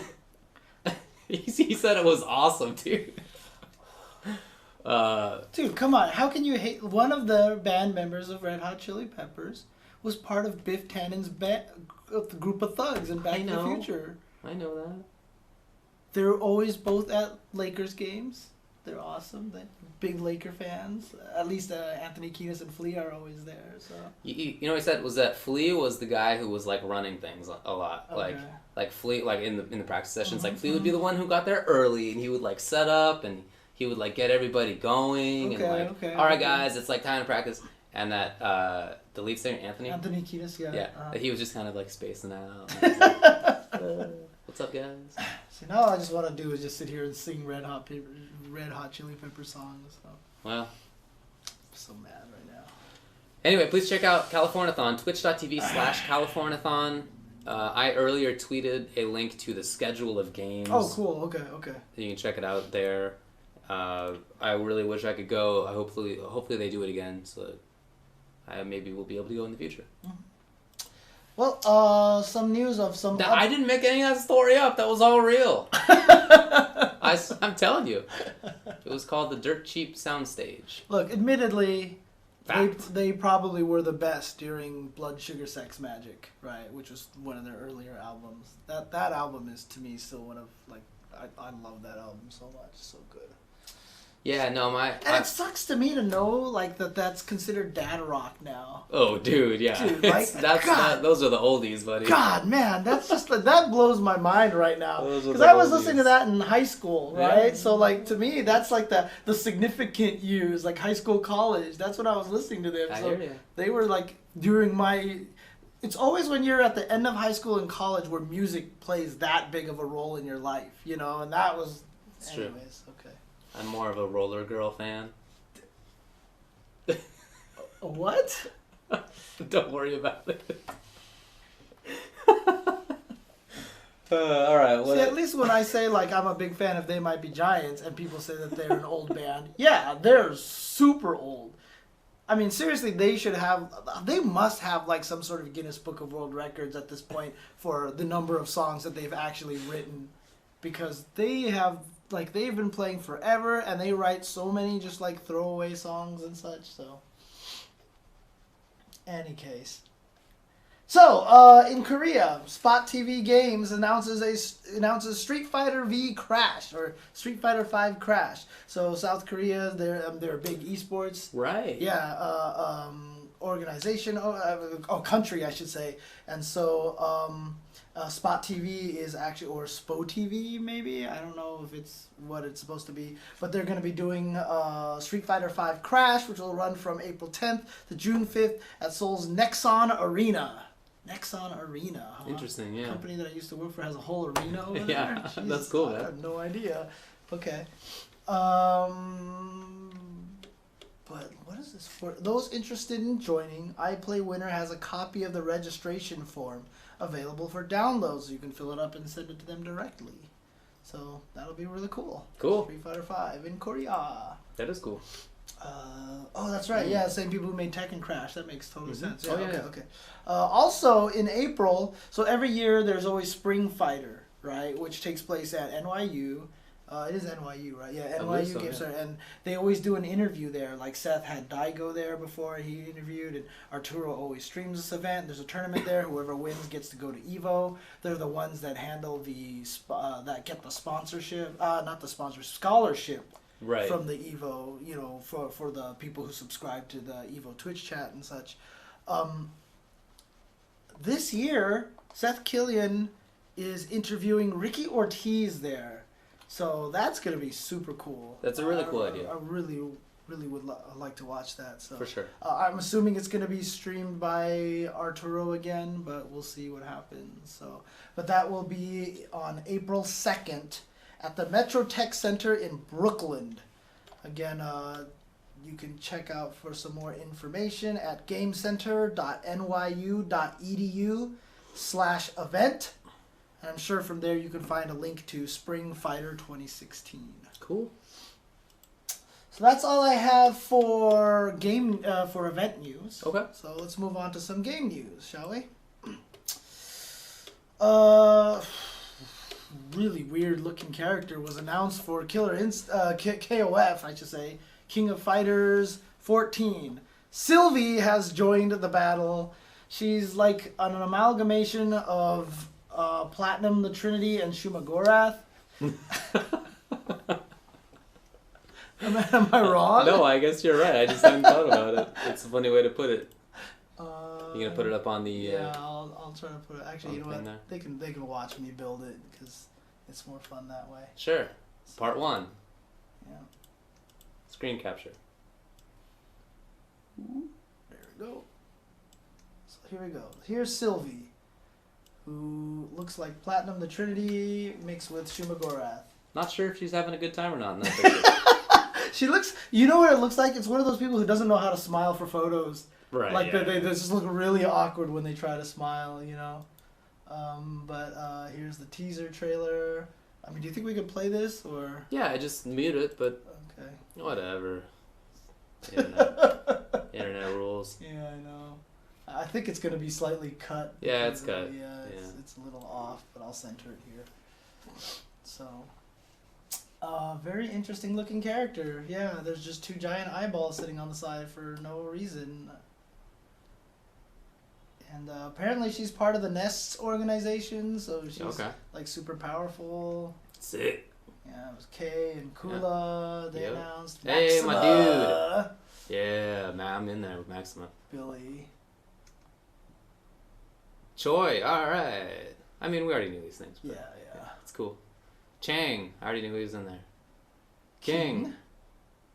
Angel. King of Dinosaurs. Probably should have upped the quality on this, but it'll probably kill my internet. Wait, or something. what? Tung Furu. You don't know about Tung Furu? Yeah. Okay. Yeah, so there's the eyeballs character. Oh, cool. And then Vice and Mature were also. I'm sorry, it's just Vice. I think. I don't know if Mature's in it or not, but I'm pretty sure she is because I remember seeing the 3 characters there on the select screen. Yeah. Is it not supposed to be Angel? Is it actually Angel? Oh, I don't know. I've always said Angel. Okay. I don't know, dude. I mean, in Spanish, it's Angel, of course. Yeah. It's cool that Ralph and Clark look like humans again. It's cool. Instead of look like giant blocks. Yeah. Yeah, there's something really strange about the way the animation looks in this game. It almost it's kind of like that uncanny valley problem. You know what I mean? Like it doesn't look cartoony anymore, but it looks more real. But now it looks too real to be cartoony and too cartoony to look real. I know what you mean. Yeah. So it's like really confusing to me. So. Well, they're still working on it, and it's been getting better each time we've seen it. Yeah, of course. So that's cool. Sometime in 2016. But again, yeah. So Sylvie, I don't know what the heck she's all about, but she definitely looks kind of weird. So. Agreed. In other news, Killer Instinct Season 3 pre-orders are now open.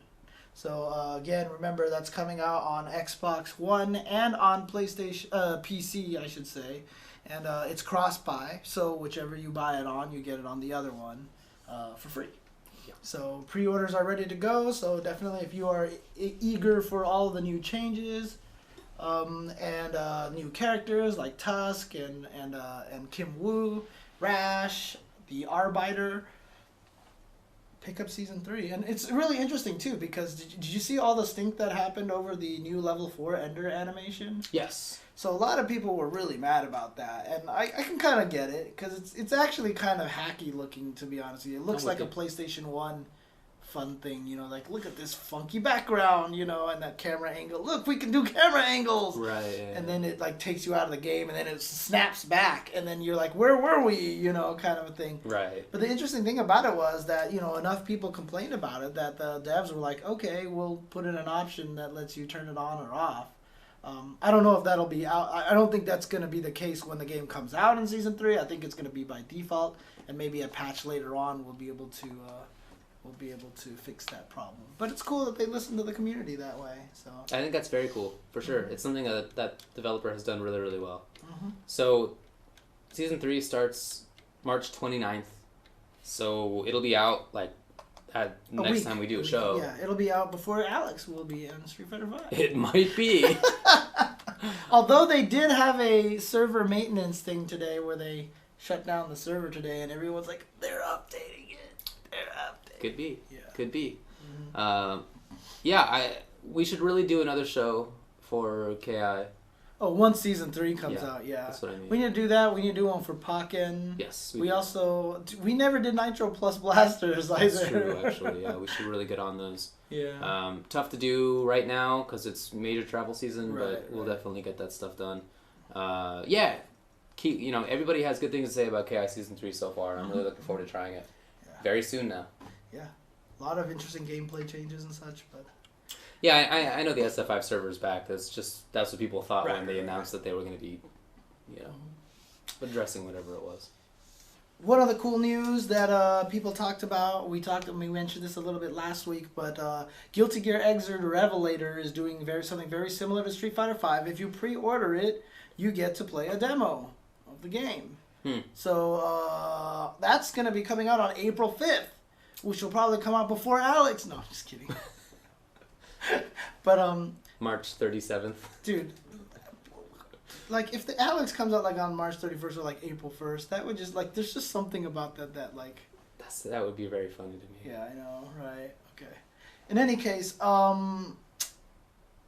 if you pre-order on PS4 digital, then you get access to the demo, and I will definitely be doing that. For sure. I definitely will be doing that. Same here. I need to check that out. Same here. I hope Johnny's one of the playable characters in the demo. So it says the demo will include full versions of the arcade training and versus mode, as well as playable versions of the returning Signcast and newcomers Johnny, Jam, and Jacko. There you go. There you go. You're in there. I did see a tweet from Axis though that they said that you could stream local or training, but you can't stream the story mode or something like that. I think they're gonna put some blocks on that. But honestly, the Johnny, oh god, very soon now. Very soon. Excellent. I can't wait for that. So while we were doing the show last week, people mentioned that a new Smash Wii U patch came out. Yeah. And sure enough, that was the case. And with some pretty significant changes, I heard. Like, I heard Zelda doesn't completely suck now. I heard that, yeah. But they definitely did some... I asked some of the people in the community, like, are the changes well received and how they look? And most people said that it definitely seems like a lot of it makes sense. There's a couple... Obviously, there's always going to be those, what the hell are you thinking changes? But they said for the most part, they like it. So, yeah, a lot of happy people for that. Okay, good. But that's cool. I mean, still updating it. I wonder if they're going to keep updating it. Obviously, with this Pokken tournament stuff that they're doing, and I mean, I thought they were trying to do a lot of stuff for Splatoon, but I'm not sure. But I'm really curious to see where Nintendo is going to go with this whole esports thing. You know, like how much they're going to dive into that. Yeah. So, okay. Speaking of Pokken, really nice feature that they put into this game. If you play LAN mode, which is 2 consoles connected together, everything's unlocked automatically. All the characters are unlocked and whatnot. So basically, if you're playing for local tournaments, everything is unlocked in LAN mode automatically. Very nice. Thank you. Look, as a person who, before NCR, there was one NCR where I unlocked every character in Vanilla Street Fighter 4 on like 4 to 5 consoles. Like the day before, I was just sitting there unlocking every character. That sucks. It's really nice that they put this in there. Yeah. It's really nice. So. Yeah, no, that's very cool. Yeah. So good stuff to them. I'm glad they have the awareness of it. Dude, I've even seen people talking about this game, like the longest they've waited for a match after they finished playing was like 9 seconds. And that was like one time. Outside of that, it's just like match. So. Very cool. They're doing something right. I'm really looking forward to trying it out. Yeah, exactly. So that's all I have for game news. Okay. Should we just finish this out and just close it out might as well. then? Okay. Might as well. So enough with games and events. Let's go to community news. So, I've been talking about a lot of the consistent stuff that people have been writing and video series that people are producing. Lord Knight has another new article come out. In fact, I talked to him at Final Round. He said he's been really busy, so he hasn't been able to write a lot of articles. So this was the first one in a while. But basically, he talks about defeating the negative feedback loop. I haven't watched this one yet, so I'm not exactly sure what this is. I guess it's just more just about like mental strength and hearing, negativity and how to get around that. Like I said, I haven't actually had a chance to watch this one yet, so. Read. Okay. Read it. Yeah. Sorry. Okay. Also, Viscant wrote another article for Broken Tier. Yeah. This one is about tournament preparation. So definitely check that out. That's on brokentier.com. If you go there, there's a blog button at the top. You can see all of Viscant's articles up there. So. Yeah, I really recommend both of those last two. I've read all of them, Viscant and also They're really helpful. Right, they're really well thought out and props. Right. Defeat Lee, I believe it was. Yeah. He actually put together a really cool list. He basically compiled a list of like strong players for each character in Street Fighter V. Yeah, I saw it. And he put it out there for people to look, so you can go look for their replays if you really want to have some good examples on how to use the characters. Obviously, there's some people who will get up there through rage quitting or whatever like that aren't good, and he kind of sifts through that. Yeah, he curates it. Yeah. Yeah, so definitely check that out. That is, let me see if I can find. So it's at defeatlee.wordpress.com/cfn-strong-player-list. Yeah, defeatlee.wordpress. Yep. There you can find it there. Mm-hmm. Yeah, he had a lot of good people on there. Mm-hmm. It's cool for each player, each character. That's why Hanzo is not on the list. Yeah. As he so accurately proclaims in our chat. So there you go. Another person who's been doing a lot of video series is Momochi. He's been doing some beginner stuff. He just had one come out for Cammy. I basically said I need to watch this so I can learn some stuff because my Kami is garbage right now. But apparently it's like super basic kind of stuff. Okay, cool. I haven't got a chance to look, but most of the videos that he's been doing is, like here's good pokes. This is what you kind of want to use these moves for. It's all subtitled. It's in Japanese, but it's all got subtitles. So it doesn't matter if you can't speak Japanese. You can still take a lot of stuff out of that. So I might actually start trying to put his videos into the wiki pages and stuff. So yeah, that would be a good idea. Really good idea, especially if like Japanese, people go and use the website and stuff like that. I have content for them. Yay!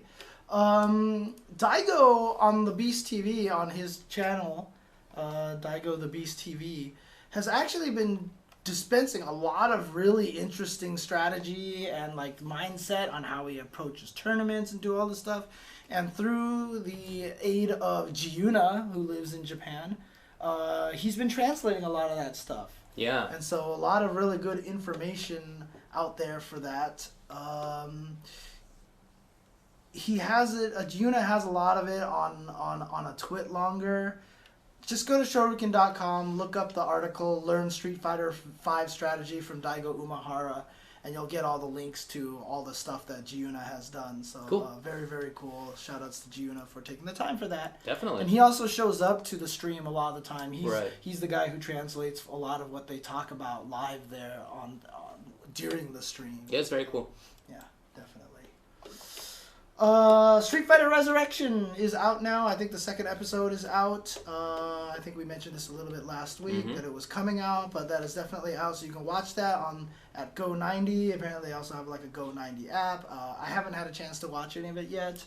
I've been busy trying to catch up on my Daredevil because that just came out, and I couldn't binge this weekend. I'm sad that I can't binge this coming weekend. Yeah. So I'm trying to squeeze in as much Daredevil as I can. So no spoilers in chat, or you will all be dead. Dang. You gave him the idea. Yeah, I know, right? I'm not looking at the chat anymore. Okay, and then also, Ultimate Source, they make really good figures. I saw these all at KI World Cup, and they came out with, they have all these new KI figures. They're all really cool. They're all really, really is cool looking, yeah. Like, honestly, the quality of these figures is way more than what it feels like you were paying for them. Like, I really honestly felt like they would be way more expensive than they are. So, let me do this. Oh, that was weird. Yeah. Yeah. So, let's just do this. Who cares about all of our links? Yep.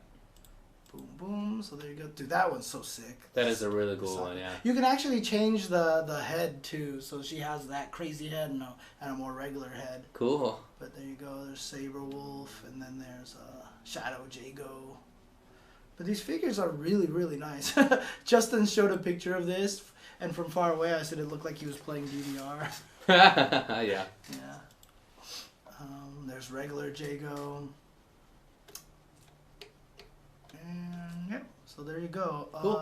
They're $30 each. Oh, yeah, I would have guessed much more. $30 each, and I can't remember if these have any interaction with the game. Yeah, so if you get them, you get exclusive in-game costume colors. Dang, that's cool. So, yeah, so they're kind of like Killer Instinct amiibos, but, yeah. but much bigger and like a lot more detail. But they're still only $30, so that's really cool, man. Yeah, it's definitely very cool.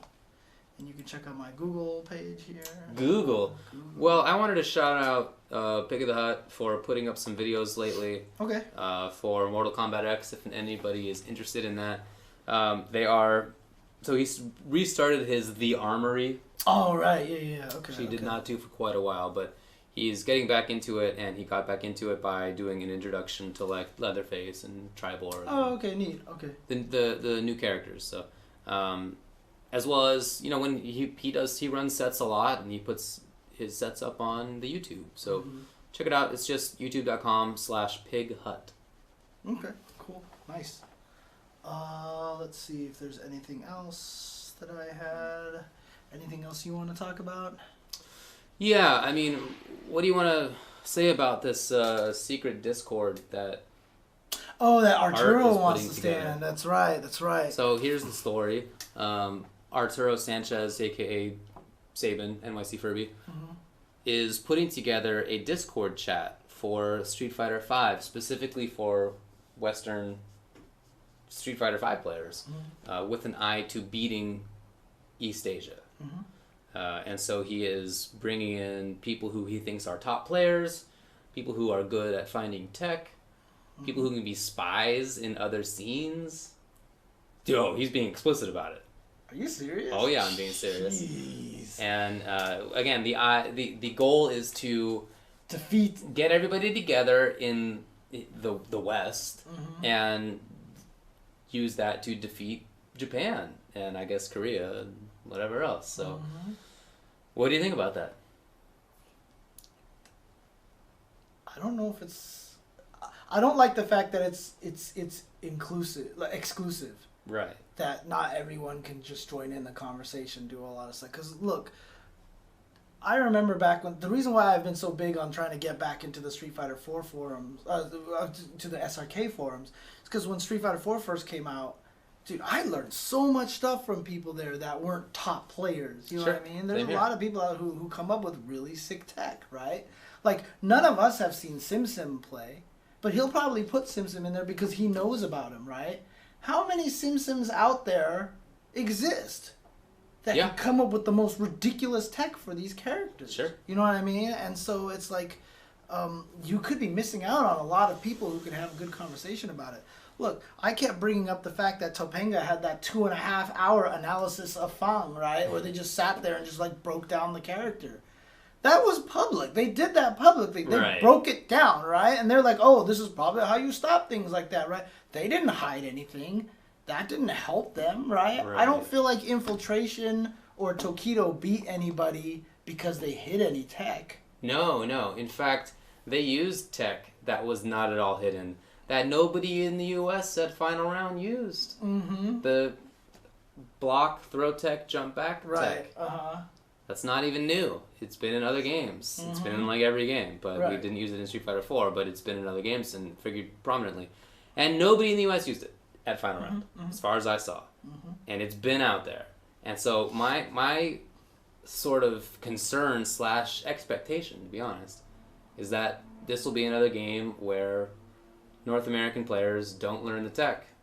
They just don't do it. Right. And because like all those sick option selects were out there before in Street Fighter 4, and very few people in North America did them. Who knows why? Right. I have no idea, but many didn't do it. Put out a video how to do that Momochi tech in Street Fighter 4 like a month before he won Capcom Pro Tour. Yeah, Capcom dude, Cup he put that out in November or December. Yeah. And then I remember at South by Southwest, which was in March, that people saw it and they were like, that is super good, but it was out there. Right, And nobody used it. And even after that, few people in North America used it. Why? But that's how it is. And I don't know if that's going to change, because so far it hasn't in Street Fighter 5. Right, because the thing about it is, right now the way it seems like is, this is to discuss tech, right? But the interesting thing about what they did on the Topanga channel was they sat down and they analyzed it together. So it was literally like them sitting down going, so this strategy seems good, what can we do to stop this? And it was more of a discussion. It's more like they're learning together. It's less about discussing tech, it's more about cooperative learning, which I think is more important. I don't know if we can get that out of the Discord, but that's not anybody's fault. It's not ours fault. It's just that we're spread across the country. So it's really, really hard to do that. So it might be the best way to do it. But I don't like the idea that it's like, is there a way to make it so that only certain people can write in the chat but everyone can read it? Because then people can be like, hey, then they can tweet at Arturo, say like, hey, can you talk about this? Because there's just a lot of really interesting things that a lot of people could probably talk about. You know, from all these different points of view. Like, for example, Eternal Star, right? The guy who helps me on the SRK Wiki, who does all like the crazy data crunching and everything like that. He finds out everything about these games. He knew about that delayed buffer thing that Javits found in one of the betas. He just wasn't sure how to prove it and stuff like that, but he discovered it way back then. But, you know, because he's not a known person, you're not going to include him in something, and he could easily just read something and go like, actually, no, guys, it works like this, and here's the technical proof for it. Right. And we're not going to be able to have that kind of a benefit, you know, so... I'm with you, dude. You know, I would kind of like to be in it, but only so that when I'm on commentary, I will know what to say. If that makes sense? Like, oh, right, yeah. But I don't have any plans to help that kind of situation. Like, even with this Illuminati group, whenever I found tech, I put it out publicly, but I wanted to be in it still because I want to know what they're doing so that I can say it on commentary and be helpful in that way. But I don't like the idea of secret groups. Yeah. So I would really rather things be out on Shoryuken or whatever, man. Weren't you the one that like took the entire private like Bane forum and like put it out or something? Yeah, I like downloaded it and exported it or something. Yeah, yeah, that's right. There was a whole private Bane chat on Test Your Might, and I exported all of it. Probably not very nice to do, but that's what I did at the time. So that's awesome. Yeah, I don't really like it, but anyway, look, at the end of the day, everybody's gonna get bodied by infiltration with no scene, nobody to chat with, only online. He just has a stream, training mode, and he's gonna body everybody. Right. So I don't know. I don't love the idea of it. I would really rather it be out in the open. As we have mentioned before, I understand why people want to keep things secret.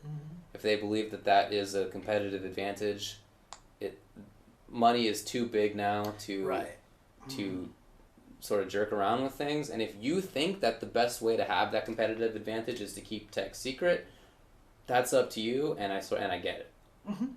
I don't really think that is the best way, but I certainly understand why people would think that. Look, I'll tell you this right now. Long time ago, 100% that worked.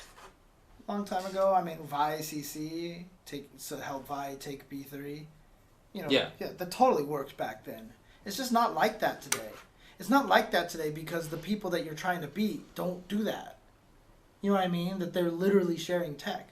You think that one of the reasons why Tokido's so good at Ryu is because he didn't sit there and talk with Daigo and they didn't like talk about everything, you know? In these games? I think that's what Art is trying to get in this Discord, is that he's trying to get like all the best American players. Yeah. It's just that they'd be doing it in private rather than on a stream. And I'm sure that there are non-broadcasted sections of those strategy sessions.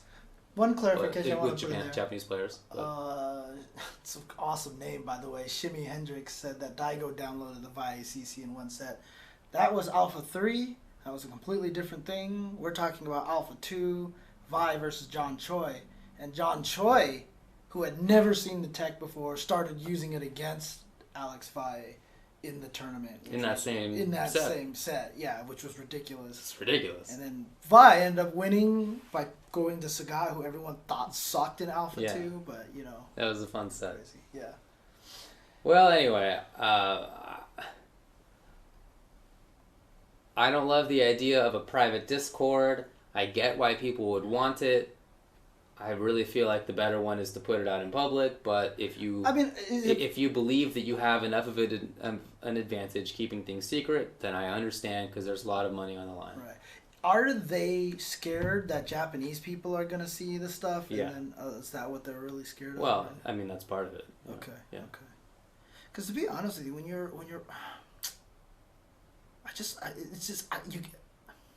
I just don't know how secret you can keep it. Well, you can't keep it super secret, but because I've never seen anybody do the plus 25 on block Gale setup outside of the people who were in that sim chat. Right. I mean, it's not. I don't know that it's secret. I'm sure other people can find it, but I just haven't seen anybody else do it. So. Right. Oh well. Okay. I don't know. We'll see how it goes. I can understand that if they just don't want crappy people posting in there. But the problem with it is that's kind of exclusionary as well. It is. A lot of people. I was actually talking about this on Dude, what the hell is wrong with me right now?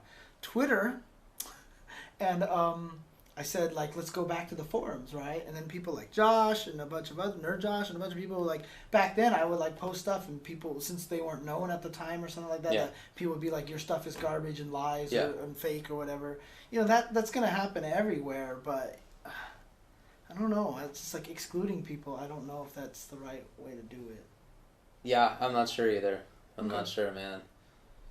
Well, did you want to talk about Razer at all? I saw someone ask about that in the chat. The Razer sticks being awful? Yeah, well, I mean, so look, apparently they're using a prototype version for the Street Fighter 4, for the PlayStation 4 or something. Oh, I thought they were just using a modded PS3 or stick. a modded PS3. I don't know. That's what I heard was that it was a modded PS3 stick that just wasn't modded very well, and that the insides were kind of a mess, and that the connector might be having problems. Right. So if you just like solder the connector in, it should be better. But yeah, and then the CEO came out with some strange things. He's like, "No, we're gonna support PS4, but we're not looking to expand our fighting game scene right now." And it sounded all weird, but he was like, "Yeah, we're gonna support PS4 now." And I don't know, it was just kind of a dude. That guy seems so strange. He said that they're gonna support PS4. Like, in large part because I like my PS4. So something like that. Right, that was what the tweet was. It was very strange. Yeah, it's very strange. But, gosh, at this point in time, like, seriously, like, if I was Cien or if I was Fudo, like, I would just take the inside of a Mad Cat stick and put it inside my Razer stick. Like, I honestly would. Oh, there's no doubt. Yeah, so... No doubt at all. We'll see how that goes. Because Razer went 3 for 3, right? It was Cien, Infiltration... and Fudo. Right. They all had stick problems. Did Infiltration have it? Yeah, it happened like on the stage. Oh, that's right. He had trouble getting started, but it happened to Fudo and Cien during their matches. Yeah, Cien lost to Crack Fiend, and it was in the final round. So like, shout out to Crack Fiend for like getting that far. Right. Yeah, in the final round, Cien's stick went out, and so Crack Fiend, won the set. Sucks for Cien. I saw Cien later, and he just looked as upset as could be. Who blames him? Wouldn't you? Yeah, blame exactly. Yeah. So, well, hopefully they'll take care of that, get that fixed up and everything. So maybe they'll come out with good PS4 sticks. Who knows? In the meantime, I'm definitely with you. I would just scoop out the inside, just get a watermelon baller, and get it all out of there. Redo it. When it happened at Evo. Like, that's just, like, okay, like, problems. But now it happened again at the first CPT event. Someone said that it actually happened at Capcom Cup as well, though I don't remember. I don't remember either. At this point in time, now it's become the inside joke. And when you become the inside joke, that's a problem. Yeah. You know what I mean? So, okay. Anything else to talk about? The person who fixed up all their sticks was Gummoned. Yeah. Who was actually there and does really, really high quality mods. So he does a bunch of good stuff. I don't remember if Ducky was there. I didn't see him. Yeah, so, okay. Oh, Human Bomb stick went out during Capcom Cup. So, yeah. There you go. Oh, boy. What a mess. Yeah. Any case, okay. So, anything else that you want to talk about? Been working on my 3D printed design again. Okay. For no reason, because I know I'm not gonna print it. Okay. It's gonna cost like $300 or $400 to print, so why bother? But dude, 3D printing is so weird now. They're printing the weirdest things in 3D now. Yeah. They're printing some weird things. I saw a thing that was really interesting. They were printing famous paintings. Sick. With relief. Ooh, cool. For blind people. Ooh, cool. And the funniest thing was someone actually saw a video of that, and their comment was, "Why are the paintings in color?" That is funny, actually. Yeah. But I've seen like they're printing like food and stuff, and dude, they're like this technology is like it's gonna be like Star Trek. You just have a little replicator in your house, and you just like, hey, I want hot chocolate, or I want sushi. I'm telling you right now, like that's the crazy, like for us, our generation, well, my generation and part of your generation, growing up, like the internet was like the crazy thing. Yeah. I feel like this 3D printing technology is going to change so much of the world at some point in time. Yeah, everything from houses to food are already being 3D printed. So. Because, I mean, if you think about it, the internet kind of made it so, like, now we got to think about digital. Everything's being distributed for free. All this 3D printer. I'm just going to... As soon as one person designs the right thing to replace everything, why do you need to buy anything? I need a fork. Yeah, totally. Print a fork. I need a chair. Print out a chair. Remember when I paid for this 3D printer. Yeah. And never came. Right, you know? right. My goal was to print forks. That was going to be my first thing. I was like, I was just going to toss out all of my forks and just print a bunch. Dude, you know what would be the best thing is if you bought another 3D printer and printed out the other 3D printer. Yeah, I mean, ultimately we'll be able to do that stuff for sure. And finally, we'll be able to answer the question, James, would you download a car? I know, right? Would you download a car? Would you download a Lexus? That was the classic thing that the RIAA would say. Would you steal a car? Would you download a car? Right. But now we actually could. Yes, I will. Dude, did you see that video that I definitely will. So Cookie tweeted out this video that I retweeted, which I was like, well, can't trust anything anymore. Where someone like got video of like actual people and like not do anything to their head on the video that would move, but they would map out their face expression so that in real time you could manipulate their face. So they had like this video of George W. Bush and like Donald Trump and like some guys on the side going, and they're doing it, and it looks so real. Like Donald Trump is doing it. Yeah, like, it's very funky, but it did look pretty real, I would say. I know. I saw that and I was like, well, Pretty real. we're done. Yeah. Like, well, you know. I like the response that somebody had where it was essentially like we're going to go back to the time before video where you can never be sure that somebody was like actually the source of a printed letter. Oh yeah. You knew who wrote the book. That's true. You didn't know. That's true. So it's going to be like that. But yeah, it's definitely a weird thing. Mm-hmm. So my 3D printed stick is as minimal as possible. Like it's just a little framework, a little lattice almost. Mm-hmm. And then it has little grooves in the top. So the PCB and all the buttons are all outside. Okay. Oh, okay. And it has little grooves in the top where the wires will go from the PCB to the buttons and the stick. Like if you can picture this, like on the stick face itself, there will be little grooves. Because you can do that 3D printed. Like you just draw whatever you want in there essentially, and so I think that'd be pretty cool looking. Having like all of the wires and everything external. And then have like a piece of Lexan on top, so it's not gonna get blown up. But I think that's my plan. Again, though, this is years away from happening because it's still too expensive to actually print.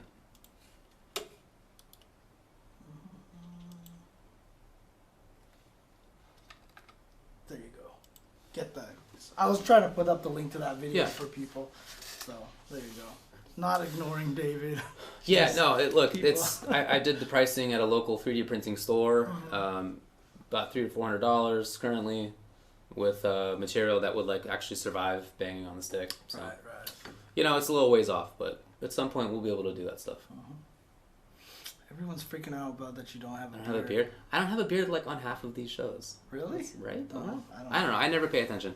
I don't know from day to day whether I have a beard. I have to actually test. Interesting. Okay. It just changes too frequently. Look, see this right here? I haven't shaved since last time I shaved was right before Saturday at final round. And this is what I have. Okay. This is like 4 days right now. All right, it's not too shabby. It's pretty bad. Just trying to make you feel bad. Okay. No, I'm pointing it out because it's sad for 4 days. So there you go. Yeah, no, seriously, your beard grows throughout the show. So does yours.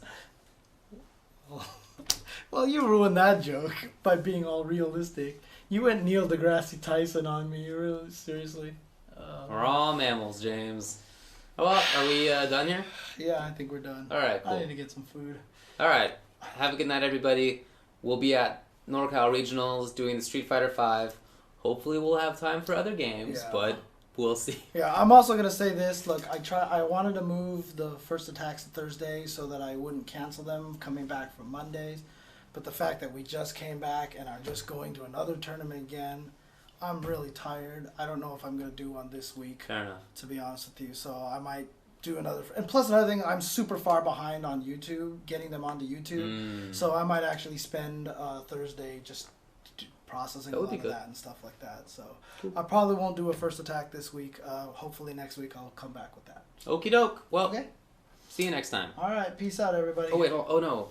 Who? What? Where? What? My computer died because I ran out of batteries. But I was gonna play Roller Girls' Dear Jessie as we left as we went out. Dear Jessie, huh? Okay. Well, let's do this. Now it's not gonna be as funny because It's not gonna go out randomly. It's gonna be searched for. It's not a good song. It's not. I can just tell you that. It's not gonna be. It's not gonna be good. Millennium Trance version? Yeah, whatever. It's just, Is that the one? No, go to the one below it. Oh. Oh, it's fine. Who cares? It's not gonna be good.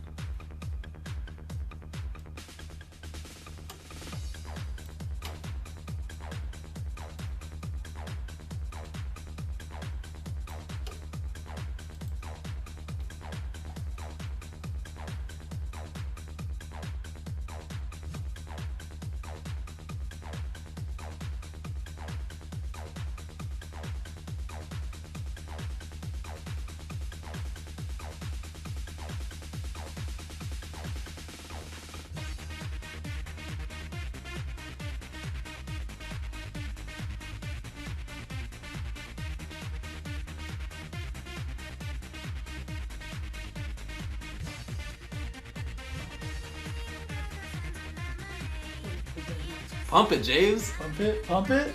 It's just getting good. It's just get here. Let me listen. You know what this sounds like. I don't know what this sounds like.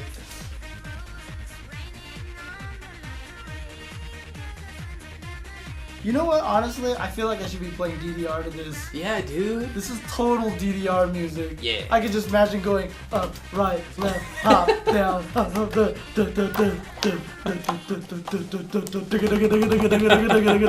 Yeah, for sure. Seriously. Oh my god. Okay. Thanks for tuning in, everybody.